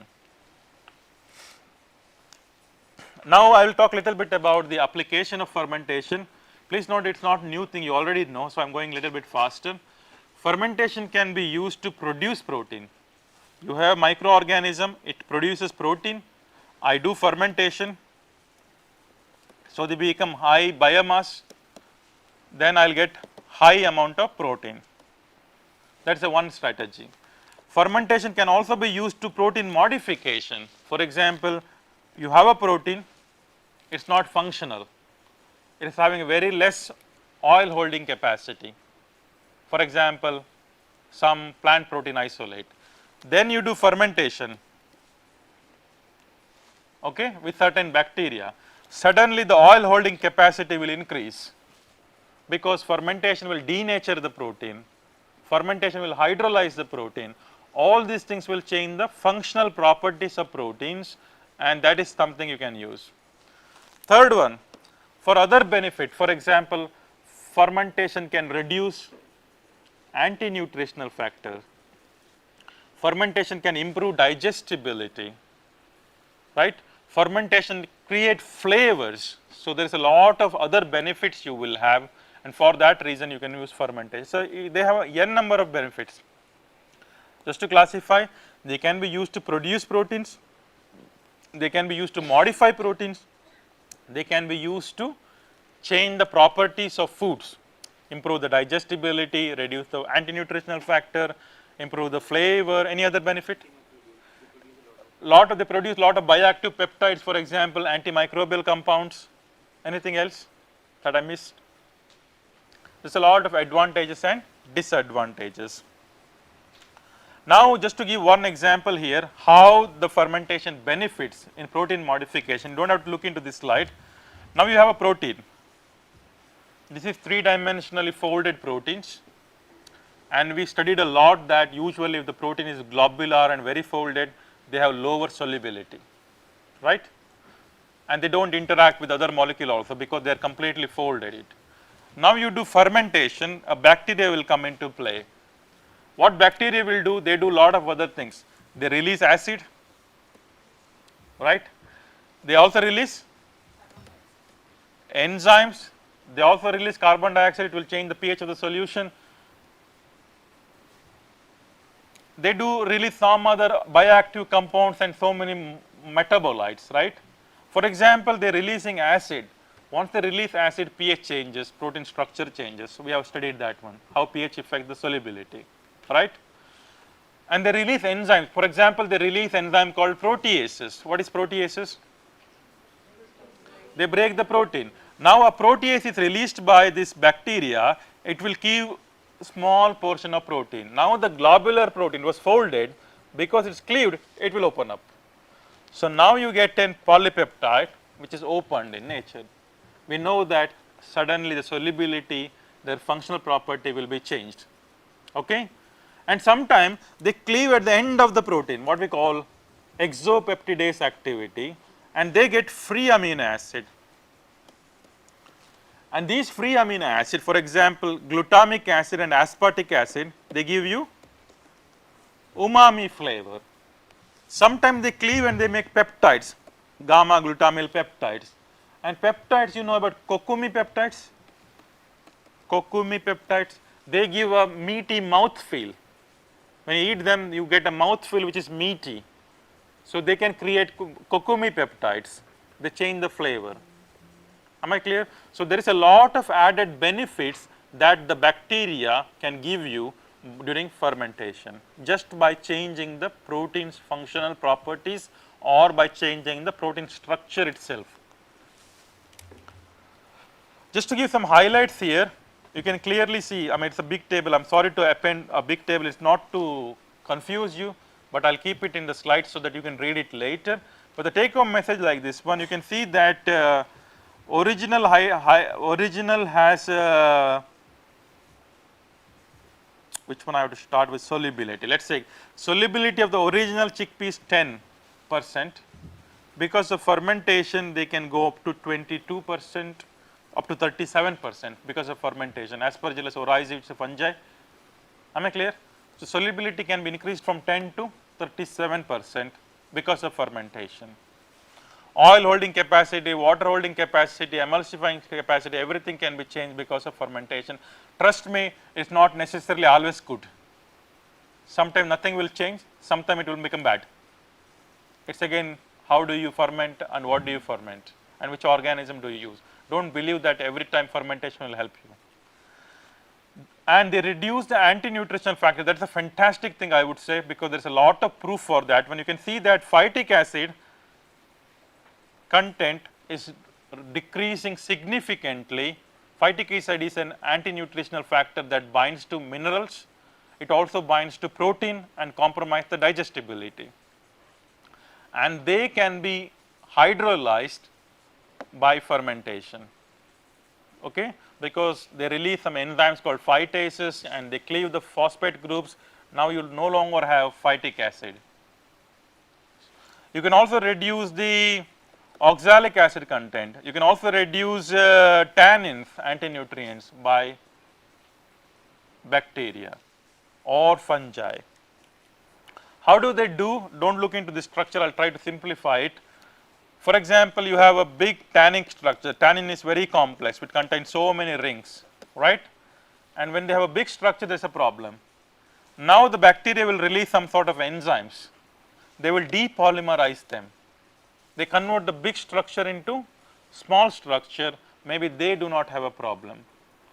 Now we have a trypsin inhibitor. This is a trypsin inhibitor, it is an anti-nutrient, right? They bind to trypsin and then they compromise the digestibility of protein. Now the bacteria will release a special protease, they hydrolyze the trypsin. Now trypsin inhibitor becomes inactive, the protein digestibility increases. Am I clear? So in many cases, they basically release the enzymes usually, and those enzymes can depolymerize the complex structure, make them inactive, so improve the quality of the food product. Okay. One more thing I wanted to mention that I said, it's not always the case that they will improve. Here is a nice study, they clearly show that digestibility is not changed significantly. They also show that some cases amino acid quality actually decreased because of fermentation. It's simply because they need not, it's not necessary that bacteria always do the right job. Sometimes they consume what you added as a feed for themselves, then there is a problem. Sometimes they can oxidize the biomolecule because of producing some unwanted molecules by changing the pH, for example. So it's not necessary that they are always beneficial. Some cases they make no change, some cases they reduce the quality of the food. So you need to use the right type of bacteria or fungi and right type of substrate. Another important, a very well known thing is that fermentation improves the flavor properties, umami and all other things I will already mention. They also produce a non-volatile flavors, that is umami. Sorry, they also produce the volatile flavors, that is called, it's all listed here. They produce numerous volatile compounds and that changes the smell. Volatile compounds is nothing but they become volatile and comes to your nose. For example, the smell is also important. When we say flavor, it's two things, tongue and also the nose one. Umami is for tongue, but our nose has to smell something meaty, right? Our nose has to smell something meaty, the flavor one, and that can be produced by fermentation, because during the fermentation they consume sugar and they degrade sugars, they also degrade so many biomolecules and convert this non-volatile biomolecule into volatile fragments. It can be analyzed by GC, gas chromatography, and they produce numerous volatile flavor compounds. We do have a laboratory in our department called Future Consumer Science Laboratory in our department, and we actually measure how the flavor changes after fermentation or something like that. We have trained panelists, for example, these are the trained panelists, and they are capable, they have a very strong nose and tongue compared to us. That means that they can distinguish a small change in the flavor, we can't do it. And they do the blind testing, blindfold testing and so many things to say, okay, this is the product to go to market, this is a bad, it's having a bitter taste, it is having a umami taste, and that is done more scientifically in the consumer science laboratory. We do have facility for that in our department. We also monitor them in the camera, that means that we have a 360 degree camera just to make sure that while eating, where they close their hand, they made it like this one, what is their facial expression during eating, all this determines the quality of the product, and that can be scientifically measured in consumer science laboratory. Just to give you an idea, there is a beautiful research in this particular area. We don't do it in, I mean you can do it in a very simple way that, okay, you feed to 10 students the product you have produced, and the students based on their mood, it's a good, they like the supervisor, they say it's a good product. We might have some problem, but you can do it in a very, very controlled and systematic way using consumer science lab. We do surveys for that one also to make sure that the product is good for children or elderly people and so on. And after this we will take a break, after this particular session we will take a break in 10 minutes, we will take a break in 10 minutes approximately.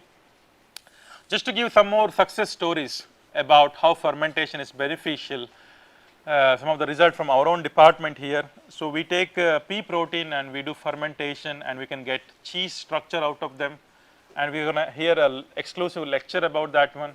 We are creating a new structure with fermentation, flour to cheese. In one of the studies what we did was, you wanted to take a photo? Okay. So you will find it is in the internet, you just go to type this one and go to our home page, you will find it. But you will get an exclusive lecture about fermentation and cheese production, and in this case they fermented mushroom kind of fungi, and they could get the meat analog out of them. Fermentation to get meat analog, you go to this website, you will find how they have done it. And now we have about 60 million Danish krona project, that is about 80 crore Indian rupees, use fermentation to improve the structure of food. 80 crore rupees I am talking about. You just imagine how much we are getting support to do fermentation in Denmark, also in the world, in principle. It is a really big thing because they can change so many things in the food and they are natural usually. We are not doing a lot of processing here. Fermentation itself is a processing, but we are not introducing chemicals and so on other things. We can change the structure, texture, flavor of the food using fermentation, and that is a project going on this one, just to tell you. All right, now we take a break for 15 minutes. Okay, any question about fermentation? Yeah, Asta? Yeah, but they need to be on recording, so you need to use mic. Yeah. So you were telling about that umami flavor, Yeah. right? Yeah. In Maggie also I read many articles also, newspaper articles, Yeah. and Nestle company representative said that that we have in masala pack, Yeah. they have garlic powder Yeah. and onion powder. Yeah. And the composition of garlic and onion powder, they have the aspartic acid and glutamate, Yes. amino acid. Yes. When they are being heated in the presence of the sodium chloride, that Yeah. is salt, Yeah. so that MSG is formed. Yes. Right, and there was one question also, I gave the net exam, Yeah. and it was being asked that if you have to create the umami flavor naturally using the natural products, Yeah. which two components you will merge? Yes. So the right answer was onion and garlic powder only. Yeah. So I want to ask, and as you said that you have done Yeah. your project also on this. Yeah.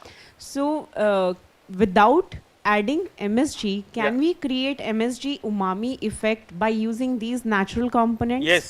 Yes. Yes. Basically, umami is aspartic acid, sodium salt of aspartic acid and sodium salt of glutamic acid.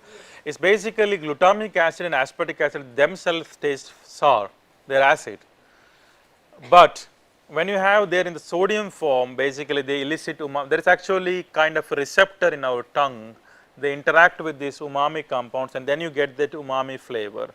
And it's not only those aspartic acid and glutamic acid. It's basically in combination with we call nucleotides and guanosine monophosphate, xanthosine monophosphate, ionosine monophosphate, and these are the three nucleotides. Basically they are the degradation product of RNA and DNA or something like that, right, and they also have a umami flavor. Usually when they are present in combination in a synergistic way, you get actually the real umami flavor. So food is actually giving umami flavor not necessarily because of one molecule, it's because of the multiple combination. Okay. So naturally you can create, for example, I was working for a company, not as an employee, we were collaborating with them and they were creating a umami cocktail. And this umami cocktail, that means basically you make a liquid fermented umami matrix and you add 1 spoon while you are cooking dish instead of MSG powder, because when you add MSG powder, consumers say that, oh, don't add MSG. They add this umami scoop, but basically it contains same thing, not artificial MSG, but natural salt of sodium, aspartic acid and glutamic acids and some nucleotides coming from the fermentation of mushroom. So it's natural. On means nowadays why MSG is being banned, or MSG is not banned. It is not banned, but it has bad effect on the central nervous system of the specifically on the kids. Yeah. Below 12 years means our WHO recommend that kids should not be given MSG. Yeah. And pregnant women and lactating women also should be should not use this MSG products. So there is scientific study that why they do not recommend this MSG. But nowadays, as you said, that isocyanates monophosphate kind ionosine monophosphate. Yes, these kinds of salts are being used as flavor enhancer. Yes. In INS term or EU term, means additive. So do they have the same effect when they are being converted into the formation of MSG? Yeah, see, at the end of the day, if I talk as a chemist, the chemist cannot differentiate aspartic acid coming from synthetic means aspartic acid coming from a natural. Aspartic acid is aspartic acid. It's just the same, exactly the same chemical. The source may be different. At the end of the day, their biological activity is same, but the difference between synthetic and natural is their formulations, because usually they come along with something else, their bioavailability is compromised. For example, just to give a realistic way, people use plant extract as medicine. In allopathy, they use an individual molecule as paracetamol as a medicine, right. The difference is that paracetamol is an individual molecule. The local, this traditional folk, they contain the active molecule in combination with some other things. They might not be that efficient, they have the same purpose, but they do it job in a different way, because there is a inhibiting molecule, there is a molecule to reduce their bioavailability, there is a molecule to increase their bioavailability. So this is more complex. So when you take things in a pure form, they have a different bioavailability, bioactivity. When you take in a natural form, they have a different bioavailability and bioactivity, and they might have a different effect on your body. So as a scientist, as a chemist, for me aspartic acid coming from powder form and coming from a liquid form, it's the end of the day is the same aspartic acid. But the more as a food scientist or as a nutritionist, you should think that how much you eat. Maybe they are adding 1 scoop of MSG in a powder form, having a different bioavailability of this glutamic acid, adding 1 scoop of liquid form coming from a fermented matrix, because there the 1 scoop contains small amount of glutamic acid, they also have excess of other things, they give a synergistic benefit, then the taste is different there. So there the difference comes. Don't blame glutamic acid. Glutamic acid is a good molecule, trust me. Don't blame them. Don't blame MSG. Monosodium glutamate is not bad. I openly tell this statement. It's more about how do you get them, how much you eat them, And also I personally don't believe all this scientific article you're telling, because when we did do the meta studies, basically read thousands of articles, read human intervention studies, do they have effect, then you believe it. Don't believe in 2-3 rat studies saying it's bad. No, you can't generalize that one. Am I clear? So you have to do a lot of, because for example, it has been recently confirmed in the literature, they say that eating paracetamol when you're pregnant may be bad, because they did a lot of intervention, then they realized maybe it's bad. But if you don't do a lot of studies with human beings, with big population, it's very difficult to conclude whether really they are bad or not. Because when this Chinese restaurant syndrome came, which is MSG problem, people actually banned Chinese restaurant. They thought it's really bad to eat Chinese food, but that is not true. Chinese food is healthy in some cases, right? It's more about how much you eat and how much you add, and individually you might have a good or bad effect. You might get the same problem by eating garlic powder, right? You might get the same problem just by eating garlic powder. It's very difficult to say. Too much eating garlic powder is also bad because you have a lot of sulfur compounds. Small amount is good, detoxifying your body. Oh, I'm eating a big scoop of garlic powder every day, it might be bad. It's more about how much you eat and in which form do you eat, which time you eat, and what is your metabolic state, the personal metabolic state. Do you have other diseases? Everything matters, no generalizing, okay? Any other question? Nivedita, yeah?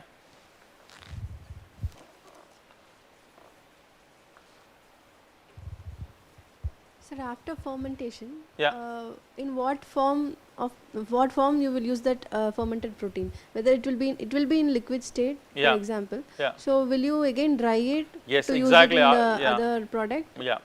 So It's that basically they do it in 2 times, okay? When you ferment it, you get a biomass, and now the biomass contains proteins. Fermentation can be done, there are some cells, they produce proteins inside their body, right? If they produce inside their body, in the sense cells, you need to break the cell wall, you have to get rid of that one. Again, you add enzymes, proteases, cellulases to fermenter, and then they release proteins, then you centrifuge, remove the cell debris, take the supernatant, it contains protein, then you do filtration, then you do all the purification which I taught you before, same process. And some bacteria, for example, they produce extracellular proteins, means they eat food, produce protein outside, they release protein outside, then you don't have the problem of extracting or something like that. so you will directly take the supernatant? Yeah, you take the directly supernatant, and then, but filtration is always there. Please note Yes, that yes. all media components are there, but fortunately proteins are bigger than the media component. You can use our conventional methods, membrane filtration, size exclusion chromatography, affinity chromatography to remove protein from the media component. For example, sir, if you are modifying the protein using fermentation, Yeah. that time only we'll take the protein and Yeah. we'll add some microbial culture, Yeah. and then we ferment it. Yeah. So after this, what has to be done? Again, you need to do, if you want that protein particularly, you do purification exactly like that one. But in reality what they do, they try to use the whole fermented matrix, because usually the whole fermented matrix are edible if you make everything food grade. Yes. That's the idea today. That's We don't what I want to isolate proteins from the fermented matrix. It's again processing. I don't want to do is money, processing, and again people talk about why did you do fermentation if you want to isolate protein from a fermenter, right? The idea now to use solid state fermentation, for example, you take the whole seeds and ferment whole seeds, eat whole seeds. Anti-nutritional factor is reduced, digestibility improved, you use it. So the idea nowadays is to use the whole fermented matrix, not isolating things in food application. But you can do anything in fermentation. You can isolate, you can use the whole, but if you want to use the whole biomass, you talk about mycotoxin, you talk about bacterial toxin, you talk about unwanted metabolites, you need to keep that in mind. Where your starter culture becomes super important. You can't use unwanted cultures to produce a good molecule, but maybe they're also producing toxins. I have one more question, sir. I have recently read an article where this distillers dried grains that can be used as a source of protein. Yeah. So these distillers dried grains already comes from the ethanol fermentation. Yeah. Right. Yeah. So this after even ethanol fermentation, it has a good amount of anti-nutritional factors that hinders it to be applicable for animal feed as well as human food. Okay. Yeah. So what could, in that case, is it advisable to do fermentation again, or what might be the reason that fermentation did not reduce that already present factors? Yeah, it's a very complicated thing because I cannot give a direct answer to this question. Again, the fermentation is very substrate specific, very specific to the condition, very specific to which kind of bacteria or yeast or fungus you are using to ferment. So, probably in this particular case they might have to change their processing condition, they might have to change a different kind of bacteria or fungi to ferment to reduce these unwanted components. It is very difficult to say.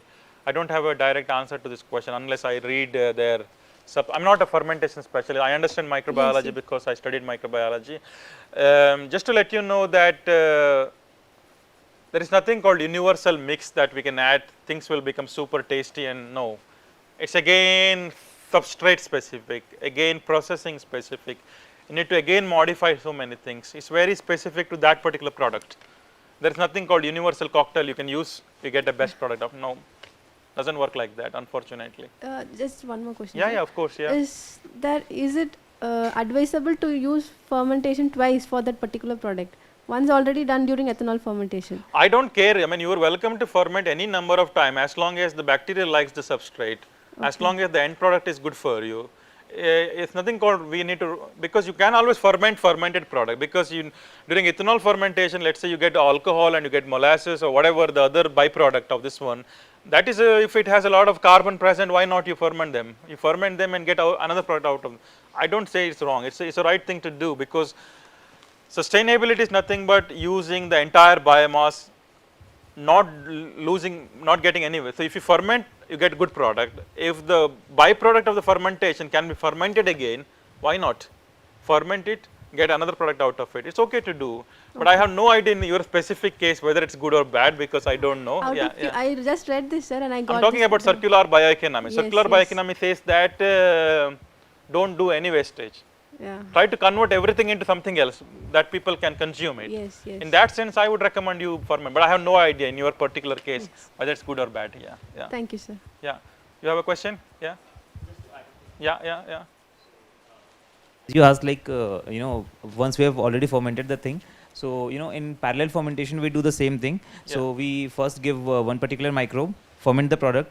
On the basis of need, we can take out something. If suppose in case of your product, like we take ethanol, and then we can again add some other yeast or something and then ferment it. In case of parallel fermentation, we can even go for, like, suppose I've added like lactobacillus first, fermented it, then I'll go for yeast, Saccharomyces, and then ferment the same thing without taking anything out. So that will add on to the digestibility and other of health benefits. Yeah, basically as long as they have something to eat, you can just add another bacteria or fungi. So they just want to substrate. But I mean, as he is telling that, think about your end goal. What do you want to get out of it? Depending on that, you can do multiple fermentation. I think usually after alcohol fermentation, I can give you one example. BSG, brewer spent grain, which is a byproduct of brewery, right? For brewing, they use the grains and it is fermented, they get beer out of it. But the byproduct is brewer spent grain. It is a huge biomass. Huge means huge. A lot of protein and a lot of carbohydrate is present in brewer spent grain. You can again ferment them to get mushroom out of them. You can again ferment them to get umami flavors out of them. You can again ferment them, you get another product out of them. So it's not the end. So you can actually do re-fermentation. Yeah.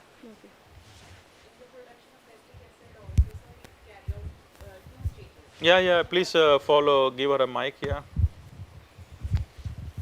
No, she was talking about series of fermentation. It can be carried out as it is commercially being carried out for the production of acetic acid also. First it is being converted into the ethanol via yeast, and then acetobacter acts and convert it into acetic acid. So commercially also you can do a step by step. Yes, fermentation is being employed. Absolutely.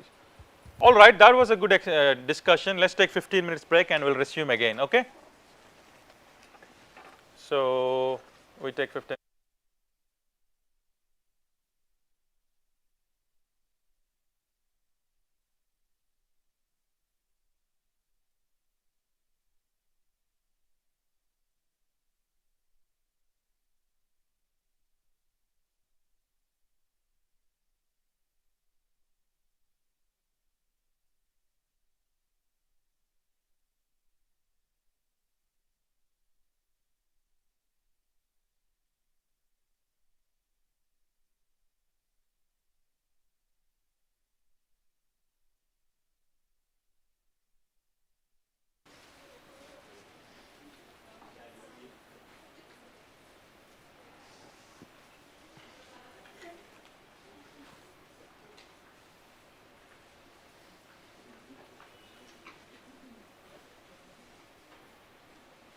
All right, welcome back from the break. So, we are on the lecture number 19, future direction, some of the innovative approaches to bioproduce alternative proteins. We have been discussing about how mycoproteins can be produced and how that can be used to produce meat analog, and then we discussed a lot about fermentation, a fantastic natural technology to produce proteins, to improve the quality of proteins. In addition to that, to get added benefits, for example, to reduce anti-nutritional factor, improve the digestibility, improve the flavor, whatnot. Microorganisms can do a lot of work in the fermenter, and that is called fermentation. Okay. Now, I will move on to the new technology. Please note that I am going to show you a couple of things. I will not go in depth into those topics considering the time, and they are not very important for you at the moment. Just to showcase, there are other techniques exist to modify or to improve the quality of alternative proteins. Am I clear? You don't have to, I don't go in deep into those subject matters. Please note that at the moment we are getting proteins from plants and insects and something. We are trying our best to create a flavor, texture or the structure equivalent to what we have been eating historically. That is one of the things.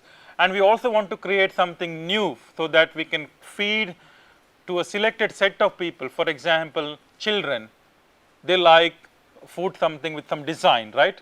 They like food something with some color. Elderly people, they have some problems. For example, they cannot chew, right? And they need something softer, but with proteinaceous because they are losing muscle. And how do we create these new structures? How do we create these new foods that appeal different sets of people? And there again technology comes into play. And one of the innovative technology today is 3D printing, right? Have you heard about 3D printing? 3D, three-dimensional printing. Basically, how you print a paper, letters, how do you print? You use ink, right? You use 3 different types of ink, and then you can make a multiple different combinations, then you can get a color print.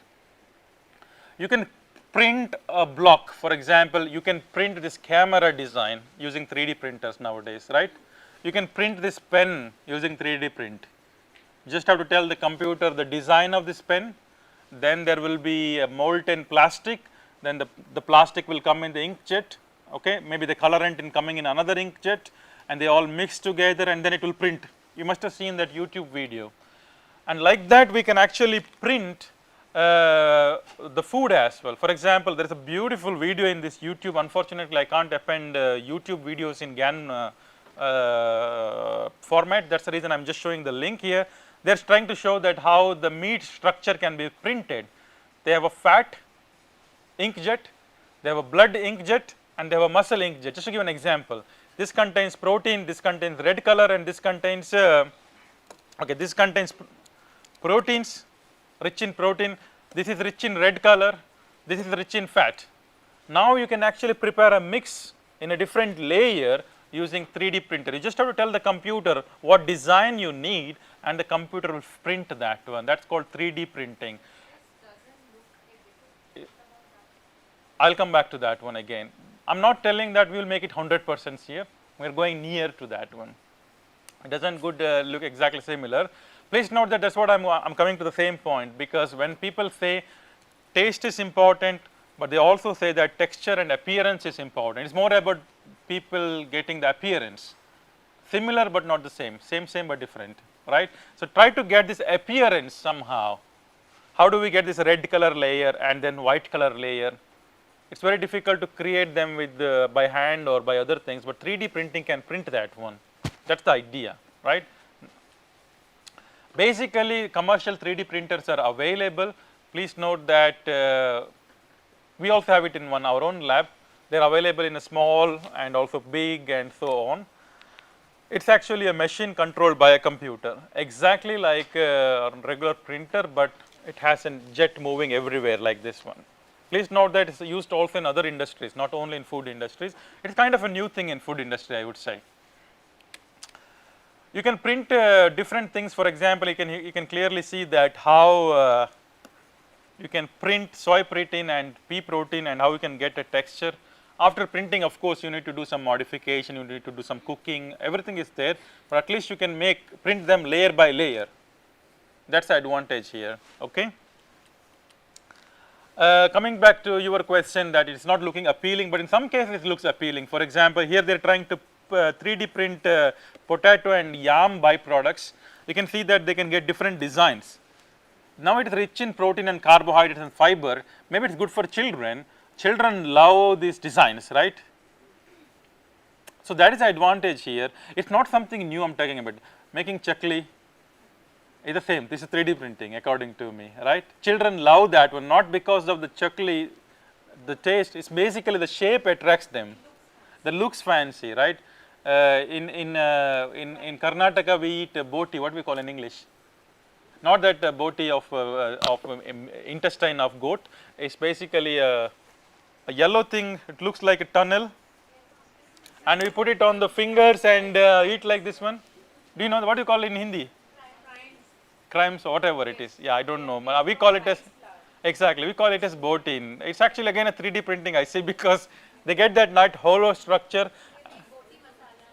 Yeah, we put it on the finger, and that was the thing we used to do when I was small. Like, it's not about the taste and other things, more about the shape is mattering, that I can put it into my finger and eat it and play with my friend, another child here. So those designs, the unique designs can be made with 3D printing. That's the advantage here. Please note that this is a field that is growing, but it has one of the biggest disadvantage. Can you tell me what is the disadvantage here? Most food cannot be printed simply because the viscosity problem. Something you need to print, it has to flow to a certain extent, then only it can come in the nozzle and you can print. And so a lot of research is going on, how do we get them in a printable format? That's a problem. The second problem is scalability. A 3D printer can have this big, maybe of this big, but we are talking to feed the children of entire Indian population. Then imagine how big 3D printing they need. The scalability is a problem today. It can create some really fancy design. You can make a fancy cake out of 3D printer, but how many prints we can make? That's the problem. Scalability is today's issue, and it's again connected to the printability of the ingredient. Not all ingredients are printable. Proteins may be, fat may be, carbohydrate, fibers, no. They say, no, I have a different melting behavior, I don't want to go in a nozzle. So that is the problem. I'm not going in depth into problems and other things, just to give you an idea, okay, this thing exists, that's it, that's the whole idea. Now, we don't have to rely on 100% plant-based. We don't have to rely on 100% alternative. We can go for hybrid products. Still we can reduce environmental footprint, not 100%, maybe 50%, right. Still you can get the flavor coming from the true milk and meat, and nutrition is coming from the alternatives. So you can make a hybrid product. Do you understand what a hybrid product? It's not 100% alternative, 20% alternative and 80% traditional one. For example, this study was showing that you can make hybrid milk protein from plant protein and you can create a structure. You can also add insect protein on top of them to increase the nutritional value. So you don't have to necessarily have 100% alternative. You can mix meat proteins, you can mix milk proteins a particular degree, you get the flavor from the other thing, but the nutrition from the alternative. So that is again a lot of research is going on. It's not because nowadays they started realizing that you can't use 100% plant proteins because they are not functional. That's a problem. Then they started like, okay, why can't I take 20% of milk proteins, get the flavor and functionality from them, nutrition from here, then I can create a product. Yeah.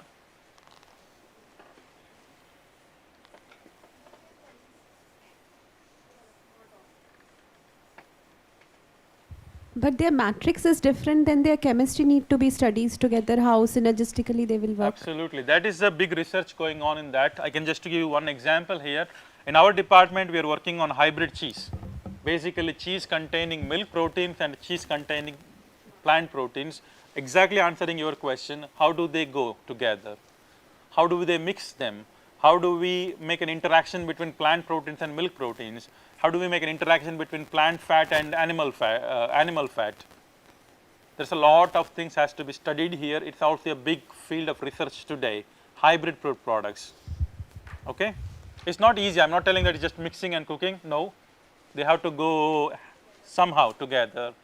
The research is needed. Yeah. Way exactly, they are fermented in different way, and milk protein has a different PI, these having a different PI, and how do they go hand in hand? But things can be done. They were successful. Okay. One last thing about, okay, this slide should have come in fermentation before. Unfortunately, there was a mistake from my side. Have you heard about precision fermentation? Okay, it's basically milk. Just to give an example, milk can be produced by cow, and I said that cow requires lot of time to produce milk. But we want, imagine I just want beta lactoglobulin from cow milk. One way to get is that raise the cow, milk the milk, extract beta lactoglobulin, a lot of work. Now they take that gene of beta lactoglobulin, they introduce it to the bacteria, they can ferment the bacteria to increase their volume, the biomass, they can get the lot of beta lactoglobulin. They can also get alpha lactalbumin, they can also get bovine serum albumin, they can also get immunoglobulin, they can also get lactoferrin. You mix everything together, perhaps you can recreate milk without cow. But lot of research has to be done here, because naturally they are originally mixed, but now you are individually mixing them one by one. Milk is not just protein, it has calcium phosphate, it has minerals, it has vitamins, it has water. How do we get the new structure? Research is going on this direction. But in some cases we don't need whole milk, we just need beta lactoglobulin. Then you can just go for the precision fermentation. But it still comes under GMO category, so cannot be marketed in most of the countries if there is a foreign DNA. But some countries say that if you extract protein out of them, it's okay to market, because it becomes ingredient. Am I clear? So the foreign DNA, if it is not there, they are okay. The legislation varies from country to country.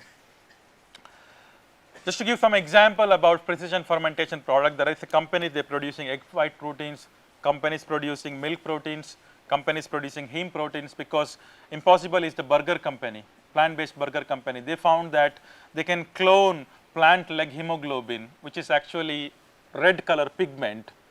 They can clone it on yeast cells. They can produce this leg hemoglobin in a large quantity. Now they can use it as a coloring ingredient in plant-based burger. And plus they also produce lot of flavor when they cook. So using precision fermentation, they can produce in bulk. Otherwise they have to get this in soy root nodules. Soy root nodules has plant leg hemoglobin, but imagine how much soy they have to produce to get a small amount of powder. That is not sustainable. Now they can clone it into a bacteria, they can get it in a fermenter. They can clone it in a fungus, they can get it in a fermenter. They don't have to rely on soy. Am I clear? So precision fermentation is actually doing a great job nowadays to get precise, specific product that you want using microorganisms. There is a huge research scope in this direction in case you have an interest in cell and molecular biology and food science. There is another company in the US called Earth First Food Venture. They are working on lactoferrin, beta lactoglobulin, casein and egg albumin to get from precision fermentation, and they can be used as food ingredients. Just to talk about environmental sustainability, apparently they are really sustainable compared to real animal based food product, less water, less carbon footprint, good for the environment. So what are the challenge of precision fermentation? It's a costly technology. Second thing is, you need to be very specific, you need to find out which gene you want to get that particular protein. There is a lot of groundwork has to be done before you get the product. It's not easy. Yeah? Chances of mutations are high, and getting regulatory approval is difficult, right? But once you get an approval, it's actually a big business, trust me. Because you have the technology, you know which gene to take, you have designed the technology, you have the patent. So, once you get into the product level, it is a game changer. Am I clear? It is expensive to make the initial setup. You need to do the genome mining, you need to get the right gene, you need to clone them, you need to mass produce them, you need to make sure that it is not producing unwanted compounds. A lot of groundwork has to be done. Once it is done, once you have that patent in your hand, once you get the regulatory approval, things will run on its own, because now you have to think about scaling up. So, there is a lot of startup on this direction. Please note that there is hundreds of startups on precision fermentation, especially in the US, little bit in the EU as well. Am I clear? I am pretty sure that something is going on in India also, but I do not remember which company is that one. So, it is a big thing at the moment. Now, I will go a little bit about the technology. Somebody mentioned about cold plasma technology. I did not cover. You covered it in the tutorials. So, I will not go in detail again here. I just tell you it is a new technology that being used to process the food, modify the food. Now, basically it is a technology to use to kill the bacteria. Cold plasma is nothing but the fourth fundamental state of matter is plasma. You have, what are the fundamental state of matters? Solid, liquid, gas, and the fourth one is called plasma. For example, sun is in the plasma state. It is a mixture of ions, electrons, hot species, everything is there in sun. And you can actually get that in the atmospheric condition, that is called cold plasma.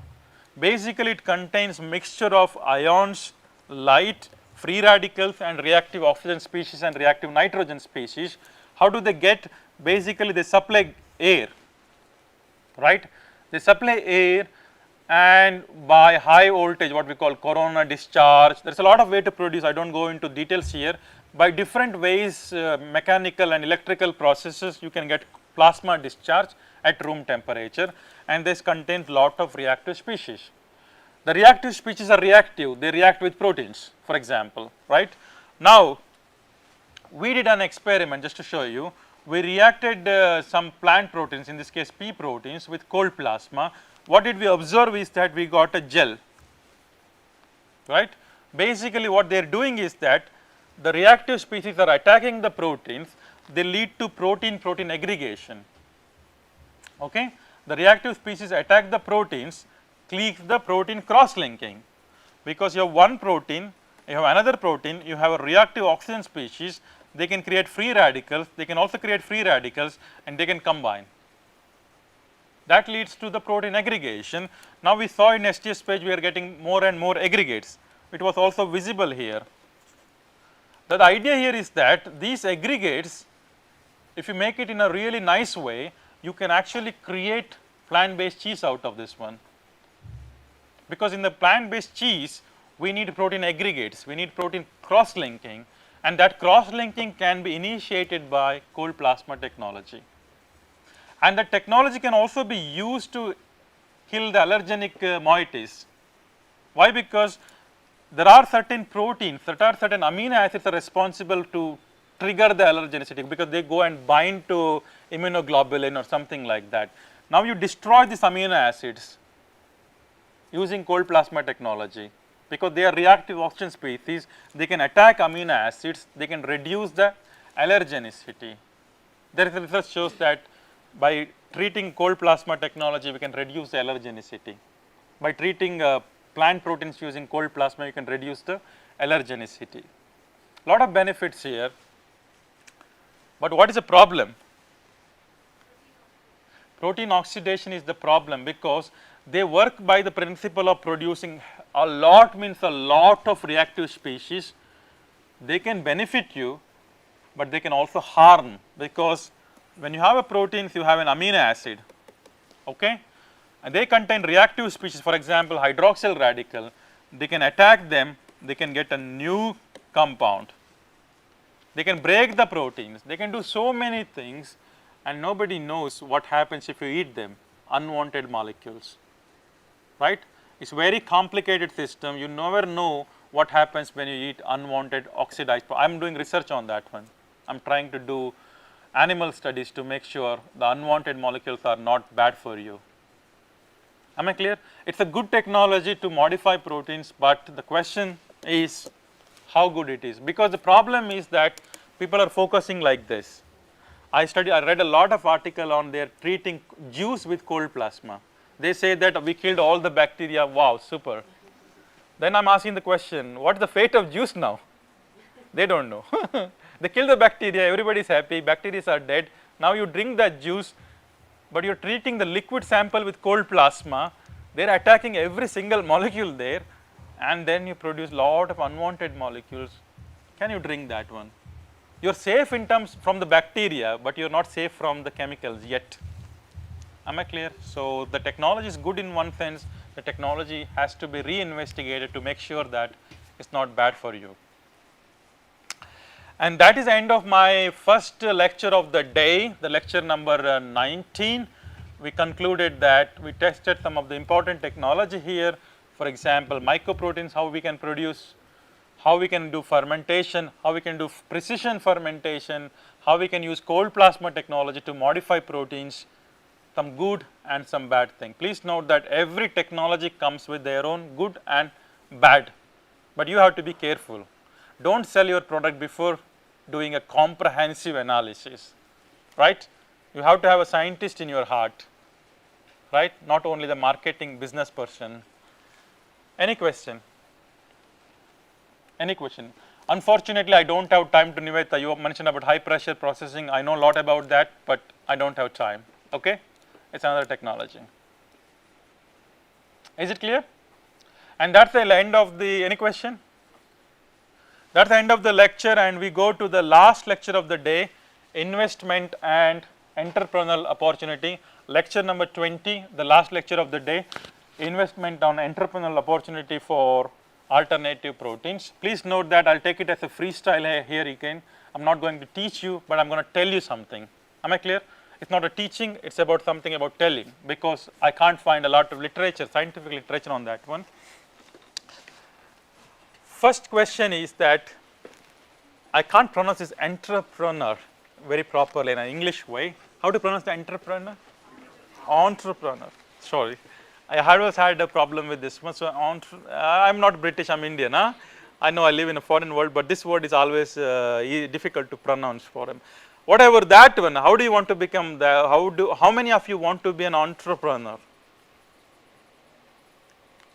Yeah, it's not a bad thing to do. There are 2%. How many would like to be an entrepreneur? Because when now you guys are just studying bachelor's or master's or PhD, you never know your life, because you have two tracks to take. Now you are studying, right?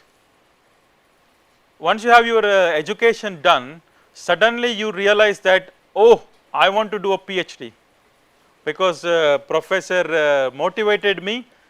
I really want to do a PhD. You were of this smile, big smile, right? You are doing a PhD, then you realize something is burning here, right? Oh my God, why did I take my PhD? Then you suddenly realize maybe I should have gone to industry, and I should have, why I am doing PhD, it's already 5 years and I am not getting my degree. You got a PhD, then again you have two track. Okay, I will come to NIT Rourkela and become an assistant professor, one track. You are happy, and you train more PhD students like you. Then you think, academia, never, no, I will never step into university again. I get an interest, now I go to industry, right? You become an employee and become an industry guy, right? But you suddenly realize that I am working for someone. I don't want to work for someone, I want to have industry of my own, right? Then you become so called entrepreneur, whatever it is, right? That is another track. You can get that track any point of your time, please let me, I am telling you. You can be an assistant professor, you can be an entrepreneur, because your free time, you can do that job. Immediately of your masters, you can you can own your startup. Am I clear? Any point of your time, you can, because you get an idea. The important thing is to have an idea and some money. These are two things are important. A strong idea, some money, it can lead to an entrepreneur startup. Startup can become a company, right? And you can get that track any point of your time. There is no time. You can become an entrepreneur when you are 70 years of old. After having my professorship, I can start my company because I am getting idea after 60 years. I don't have time now. Make sense? So this is the track you can take. Now I'll talk a little bit about the investment opportunity here, just to let you know that the alternative world is going in this direction. Please trust me in that one. There's a lot of market growth in that direction. We are talking about 15 to 16% growth in most of the cases, but not beyond that one. Let me come to the investment. Lot of countries are investing in alternatives. Don't believe in this number because I don't know exactly they are right, but I'm just believing in the region here. Canada, USA, Denmark, where I come from, they are investing a lot. So you need to find out which country to move in if you want to also, right? Think about where do I start my startup? Which country is supporting me, right? I'm not telling India is not supporting. There is also a growing market, India also. Just to give an American perspective here, they are investing a lot of money on different parts of alternative sector, fermentation, plant-based, cultured meat, and so on. Just to give an idea here is that every government is putting some emphasis on some sector to have business in that particular area, to have market in that particular area. Now it's up to you what you want to do, right? There's a lot of opportunities here. When you see the value chain of alternatives, the value chain starts from seeds. It could be a single cell in case of cultured meat, right? You can talk about how do I develop a seed which has high protein content, less anti-nutrient. You can think about how do I get a stem cell which can proliferate without producing unwanted things. You can think about, okay, now I have a seed, okay, where do I grow? How can I grow that particular seed into plant in a small amount of space with less amount of pesticides and fertilizer? There is an entrepreneur option here. Okay, now I have somebody has grown the seeds for you. Now you think about what kind of extraction I can use. Do I have an innovative way to extract proteins without damaging the protein, improving the yield? There is an entrepreneur opportunity here for you. Now you can think about she will make a protein and you can think about getting how can I make a finest burger out of it? How can I make a pizza out of it? How can I create a entirely new product out of it? There is an entrepreneur option here. You can take a startup in manufacturing and marketing also. You can also think about how do I convince consumer?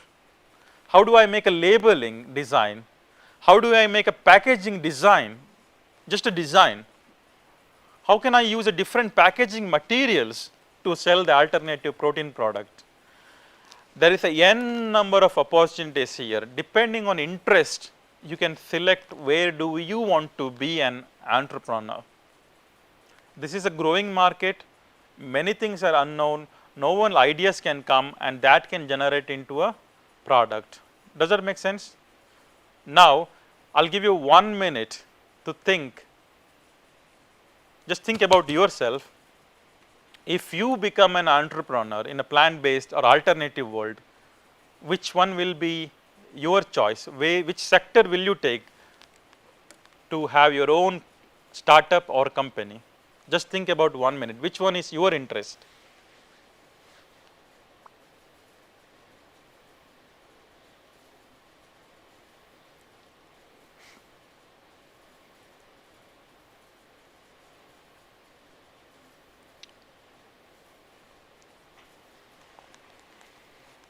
Which one is your interest? Which sector would you go to create your own startup and then a company? Think about your personal interest.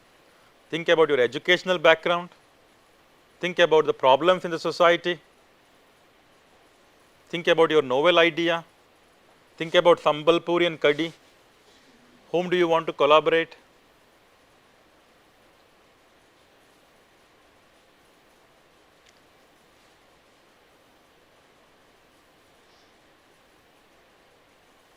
Now, you tell your idea to the person sitting next to you.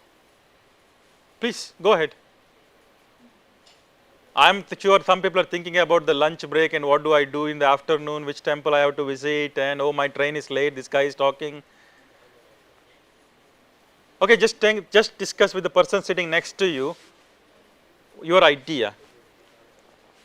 Please. You can make Atma Avalokan. You are alone.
All right, somebody would like to tell me something what you discussed. It's okay to tell what you guys discussed. Just take a mic and tell me. Yeah. So we both were of opinion that we both want to go for the protein extraction. Extraction, why? And we both were coinciding in on this fact also. From the very beginning only, I feel that people should get quality food. Yeah. Right. Yeah. But in Indian scenario, we know that the people are being focusing on their personal profit. Yeah. They are not bothered about what the quality we are giving to the consumer. Yeah. So, but many of the people, they are working in this direction, like you said about the pea protein. Yeah. Right. And I saw a advertisement on the Instagram also that two women from the south only, they have their startup, Earthful Protein, I guess. Yeah. I don't know if anyone have heard about this or not, but they are trying to give the best quality protein in different flavors to the consumer directly. Yeah. So that plan I have in my mind. And we have soya protein also in India, but the soya chap which is being sold, it is just merely wheat gluten being extracted from the maida by washing that. How we extract the gluten in the lab? They extract the same way the gluten protein. They don't add even nothing, means 10% of the soya is not present in that soya chap. So that's the big reason why the people are being they are not having, and majority of the Indian population, they are being categorized in the middle class. But we have categories in middle class as well, upper middle class, lower middle class, and middle class proper. So maximum of they afford that soya protein, soya chap. They love that because they are getting protein. But they are not aware about that. What is the quality of the protein they are getting from that particular soya chap? So I basically, if I want to go for a startup, I'll go to give something quality. But the people here are very less educated, or I will say they are unaware about the quality food. So that will be your motto. Yes, Yeah, that will be my motto, but there will be a big challenge to convince the people to get the quality food, but the price will also be very good, sir. Means affordable hona chahiye. That will be the prime motto of my business. Absolutely. Prime motto will be the quality and safety food, safe food, and second affordable price, so that maximum of the people can buy that. Yeah. But the protein extraction, I have to be very careful during my production process, and I have to be very mindful during my advertisement of the protein, so that it can reach to the maximum affordable people. Right?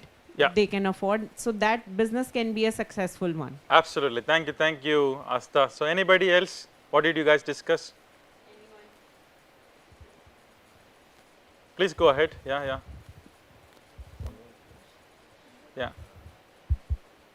Sir, our group choose.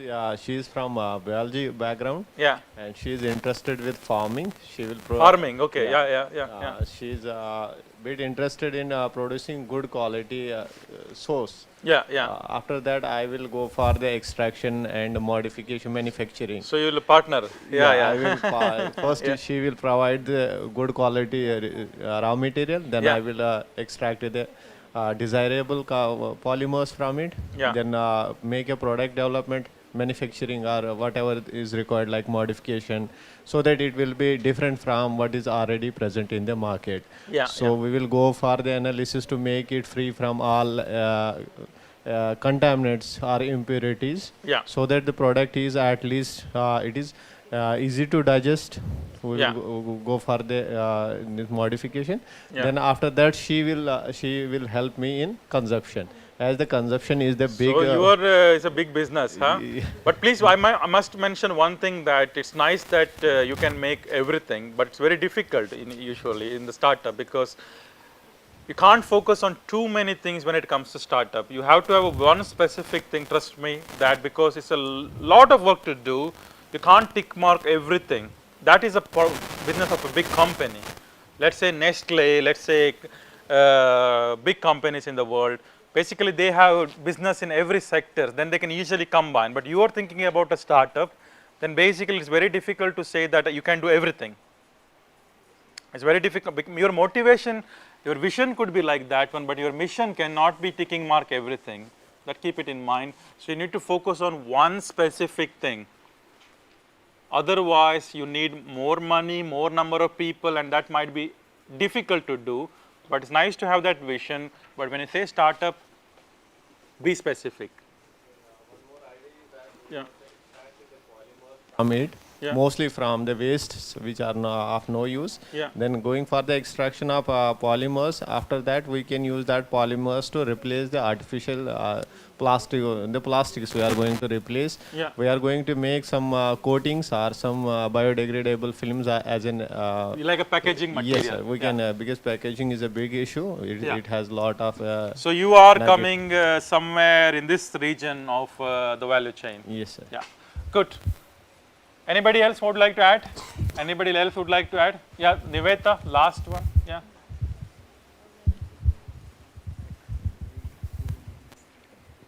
So we both belong to the manufacturing sector. The manufacturing sector over here. Okay, product development. Yes, product development. It's basically. So he has already something in his mind, like he would sell a sattu product. It's a mixture of ground cereals and legumes. That we would directly mix it and have it. Okay, I know that I can tell you one thing. When we were small, the government of Karnataka used to give us a powder. It's mixed with all the grains, and they said it's very healthy. Sattu maav. That's sattu only. Okay. Yeah, maybe, it's the same thing. And when we were small, we can make a dosa or other thing out of it. They add an additive. But I used to take it and eat like a powder. Right? Now I'm thinking that had a lot of anti-nutrients perhaps. But I used to survive anyway. So so good to know. He would market it as sattu flour. So I'm trying to develop some product out of it and then sell it in a different form. Because not everybody accepts to consume protein directly. Absolutely, yeah. So you get a product. If we give it in a form like a cookie, or an emulsion or a mayonnaise or something like that, then it would be of good consumer attraction and acceptance. Absolutely. So he will make a flour you'll make a product out of the flower, so Yes. you go hand in hand. Yes. So that is a good important thing. Please note that when we say the end consumer, there's a lot of companies are involved. You have to collaborate with each other so that it reaches the end user, which is consumer in this case. Yes. Good point, very good point. Good luck. Any other would like to add a point? They would like to add a point. Yeah. Let's hear their startup. Yeah. I would choose consumption because by choosing this, we can make aware the consumers or the society about the cultured meat or the advantages of the advantages of the alternative proteins. Yeah. And by this, it's okay. Go ahead. And by this we can also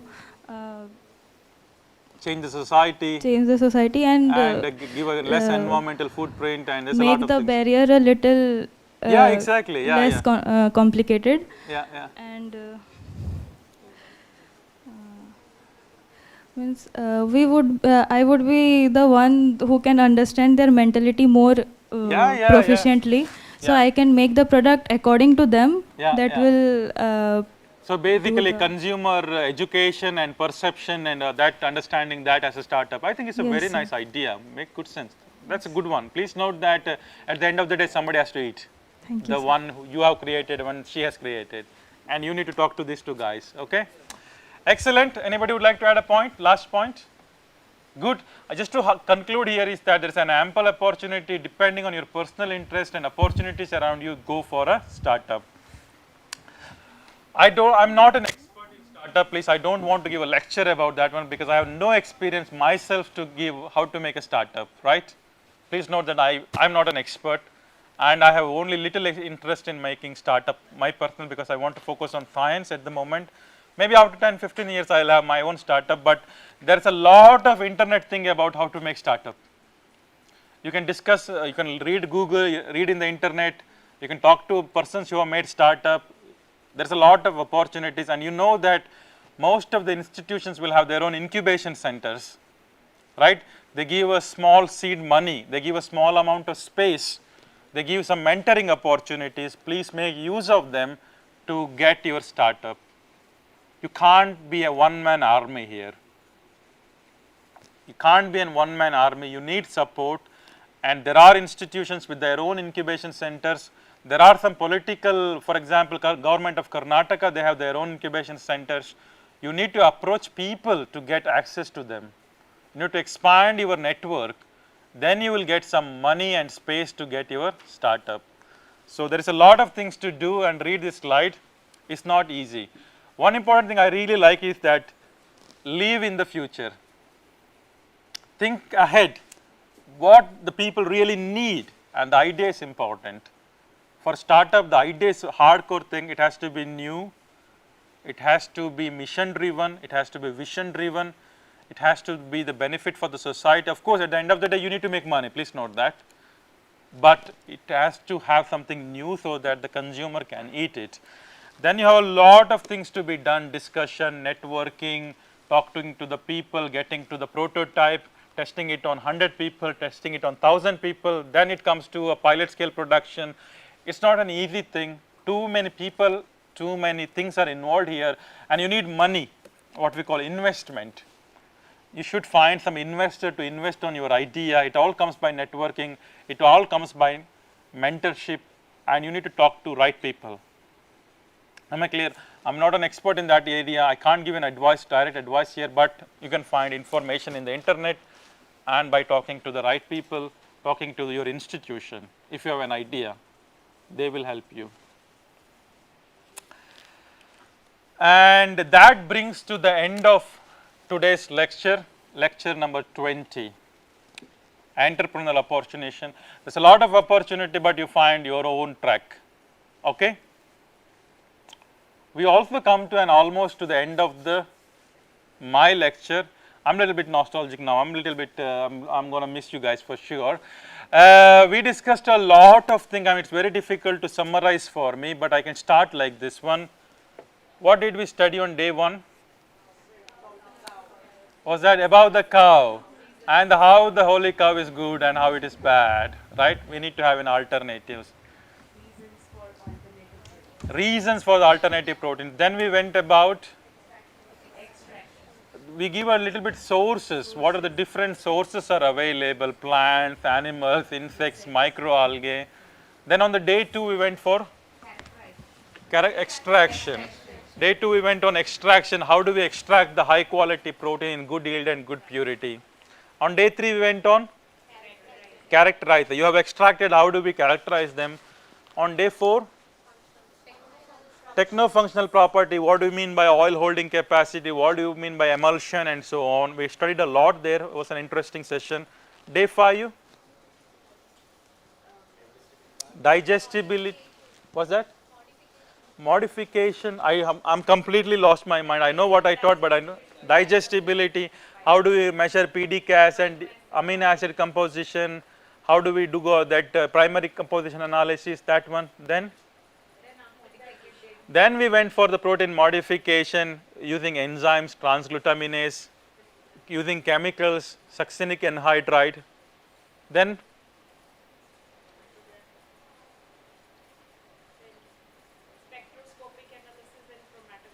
we analyzed a lot about how do we use mass spectrometry to analyze proteins X, and then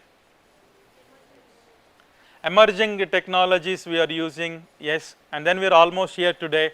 We discussed about fermentation and new technologies and so on. Did you enjoy the course? Yes. Yes? You thoroughly enjoy the course? Okay. Where is the mic now? Okay, get the mic to the last person. Okay. You just think about whole course. Okay, I'll give you 1 minute to think. Just think 1 minute. Think what is the take home message for you? What did you learn in the entire course? Only one thing, you don't tell too much thing because I have to give it back to everybody now. Only one thing that you learn. 1 minute I'll give you before to also for you to think. Just think 1 minute. Think about the entire course. I hope you like the course, right, everybody? Oh, I hope, yeah.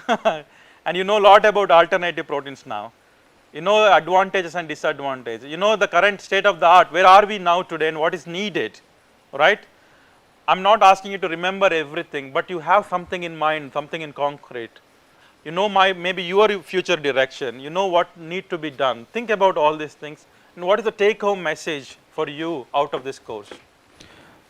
Only one thing, yeah. As the current state of time, we should use more amount of alternate, means plant-based protein for the long run, because it usually helps to maintain the environment and yes, he thinks we need to consume more because for the environment. Can you pass the mic to other? What is your take home message? So plant-based protein is much more needed for us also. So he thinks more than insects and more than algae? Yes, sir. Okay, he thinks plant proteins are the best in the world. Think about everything, think about digest, everything please. It not need to be a very generic one, it could be very specific that you learned. Okay, it could be very specific that you found interesting in this particular course. In this generation, health concerns are raising day by day, so alternative proteins are a good way to lessen the problems. Yes. So what did you learn? What is your take home message? Yeah. So alternative proteins give so many things to us. Yeah. So I want to try new things like in new products. So she wants to try new product. That's cool. That's the inspiration. Yeah. Sir, we should try to extract protein from the insect too. Okay, we need to extract protein from the insects. There's a lot of opportunity. Good. Yeah. What about you? Sir, alternative is very we can modify easily. Okay, we can modify to improve their properties, although they are not really good, but you have an opportunity to modify them. That's good, yeah. I got a lot of research proposal ideas and she got a lot of research proposal idea to make her like to create new research articles or to inspire young generation. Go back to Nivetha. We are 2 persons are missing, yeah. Sir, I I have already worked on, I'm already working on alternative proteins. So these are all my ideas which I already have in my mind. I learned more about the protein structure functional relationship, which I have already done in the lab. I have read a lot of papers. But when it comes someone explaining all that things, it makes me think more. Absolutely. Oh, this is the thing, this is the main reason. People don't explain the chemistry more in the papers. But these things I found it very interesting. So it's helpful for you reflect on what you have been doing. You have been already doing that. Now your brain is getting more information. Then you can make it more concrete thing in your brain. Yes, so it's more reflection. Like more of a discussion where when we discuss something, we get more we get a lot insights. of ideas. You understand what you are doing better now, right? Good point. I understand Sir, I learned that it is plant-based protein are very necessary for us and to save the animals. And I have learned that we have so many startup ideas also. I saw. So for the future, you can, if you want to have a startup, you have some fundamental background here. Yes, so sir. good. And then to this girl here, the plant-based alternative protein will reduce slaughtering of animals. And reduce carbon footprint. So there is a animal welfare aspect here. So that's a good thing.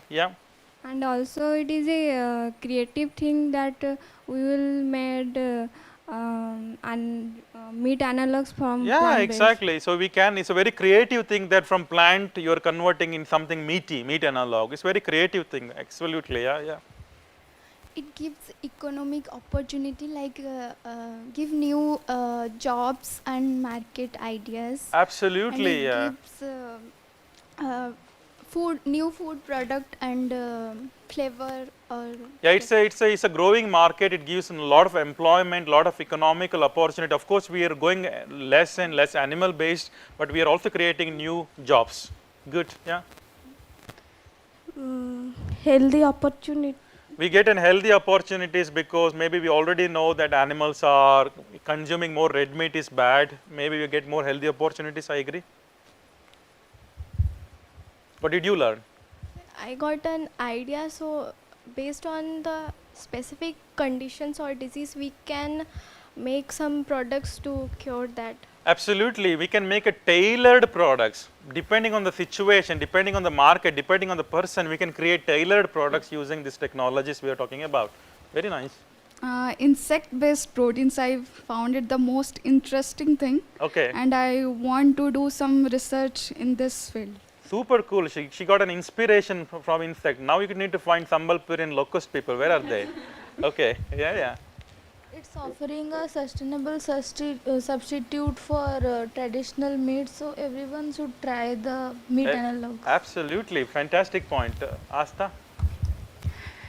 So, as I'm an assistant professor in a university and I'm already working due to my interest in the plant protein, what thing I learned here is that although very good things are being talked about alternative plant proteins, but we have to look at the other side also. So toxicological studies are also need to be undertaken so that we can get a clear imprint of these alternative proteins. Exactly, you need to find both the side of the coin, right? Never show only the good thing.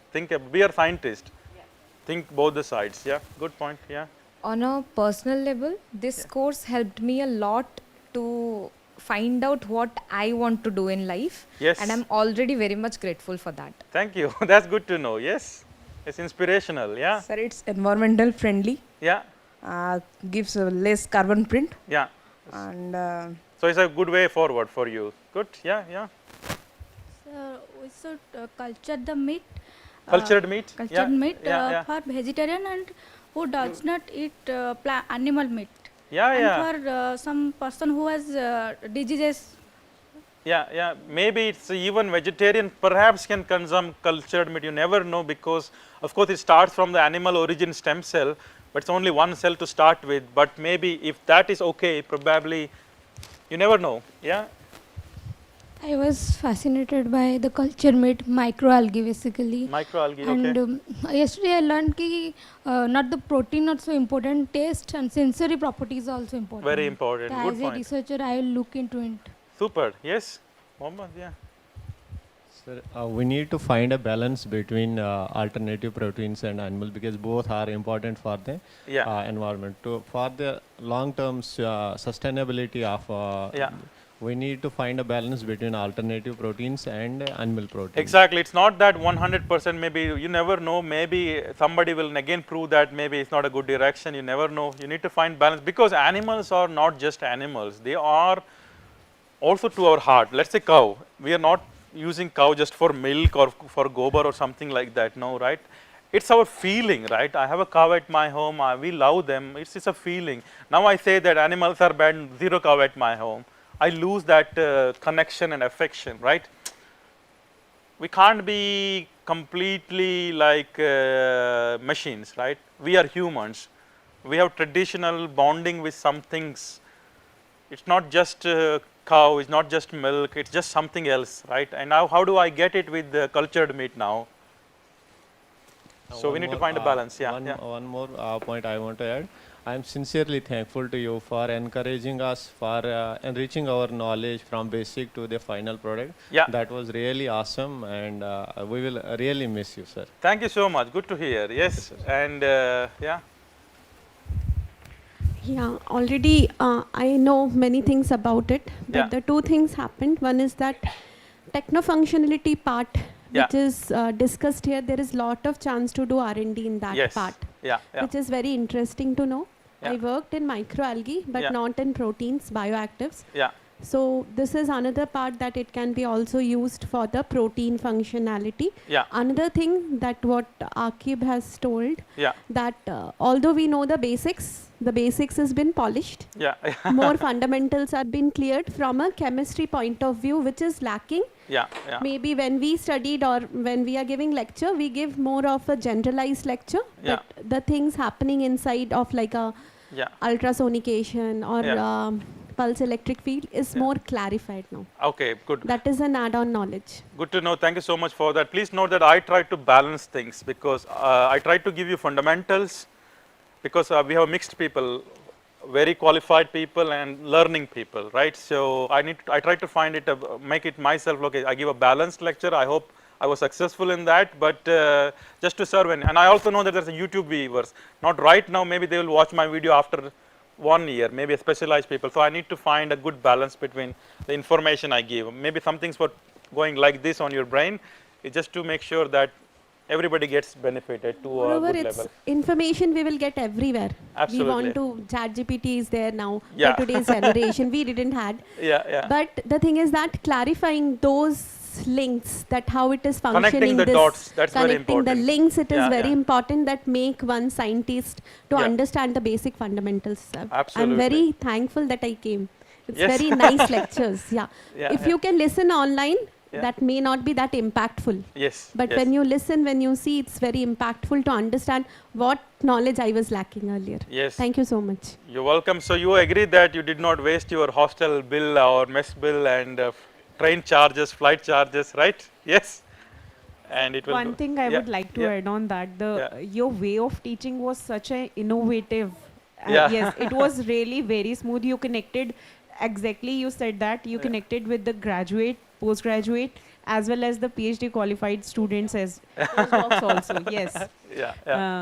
And the way of teaching during the tutorial session, you were very much intrigued, and always your response or reply to the discussion was such mindfully, it engaged the students, right? And we had a very healthy and fruitful discussions throughout this workshop. So thank you so much, sir. You're we are welcome. really very grateful and gratitude.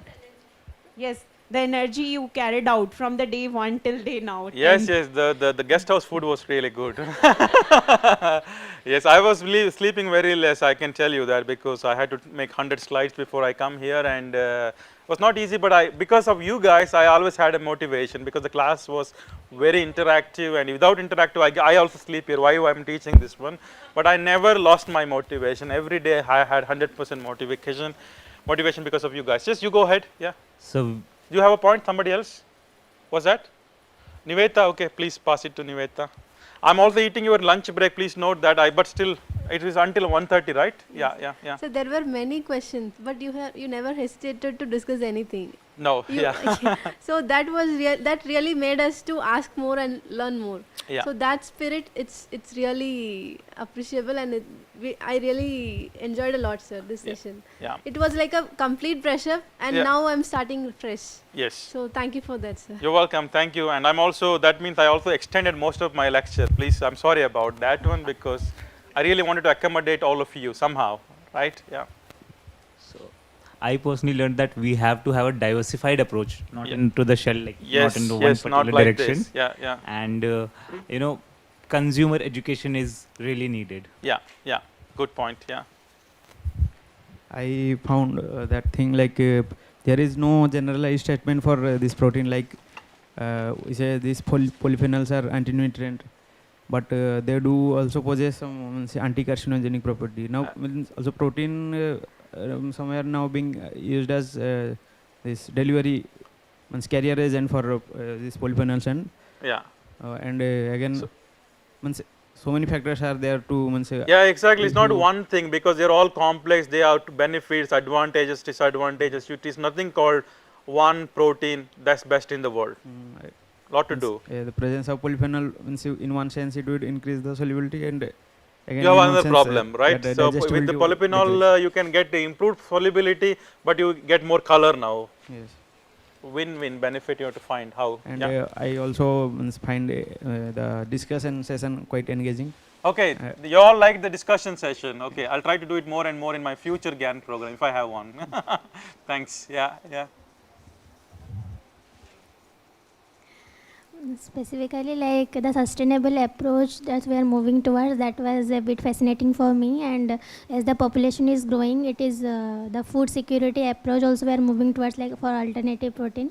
It was a good idea. I didn't have that much knowledge regarding alternative protein. I'm a master's student, and I got a lot of idea like which research area is not explored and how it can be explored. I got a lot of research ideas. Absolutely, good to hear that one. Yes, yourself, yeah. As I am a PhD student and trying to develop a plant-based food product, so I got to know which part I should focus more to make the product more healthy and sustainable. Absolutely, good. And I like your way of teaching, sir. Thank you. Thank you so much, sir. Yes, thank you. Good to hear. Yes. Thank you, sir, for giving your valuable lectures. Like 10 days, you have given most valuable lectures and knowledge to us. As I am working on plant protein, so I find difficulty of finding reasons. What is the reason behind it? Why is it increasing? Why is not decreasing? What is the problem? But you give valuable reasons why it's coming, why it's not there, because you are working on that. We are not working, because here no one is working on plant protein. Me, Niveta is working on plant protein. We found out why it's increasing, but you give proper reasons, sir. That's the reason why solubility is increasing, why this water binding, why oil holding capacity. But here I can't find reason. There are reasons in paper, but we cannot find the proper reason why it's increasing. As someone who is working and someone who is doing protein extraction, protein modification, protein application, but he is a person knows. I asked so many professors, but they didn't like that. There are other courses also there that time. But I asked them, they didn't give proper reason that why is increasing. Like I asked that, sir, why denaturation product is good or not. Like if we omelette making, sir, it is denatured protein, albumin. So one professor, no, it's not good. So you told how it is good, how it is not good. So this is the best part of your teaching, sir. You gave valuable knowledge to us that we can grow and we can learn something, and we can do our analysis part also. Also, sir, you gave such structure function relationship. That is more important in our sir. Like we have to find out the proper structure, proper functionality. That is most important. So you give valuable lectures. So thank you, sir, for giving 10 days. Thank you so much. Yes, good to hear. I think I can see that, I can sense that most of you at least enjoyed the lecture and got some information, and I hope you will try to translate this knowledge to your friends and colleagues and so on. That's also important, and I'm pretty sure that some of you will also become good professors in the future, an entrepreneur in the future, an industrial in the future, and where maybe this knowledge is important and useful. With that, and thank you so much, and let's have a lunch break, and And that's not the end of the story. We still have an afternoon session, so we'll have a guest lecture. So we will come back at 2:30 and then we can discuss some more things. Okay, let's take a break and we'll be back 2:30. Yeah.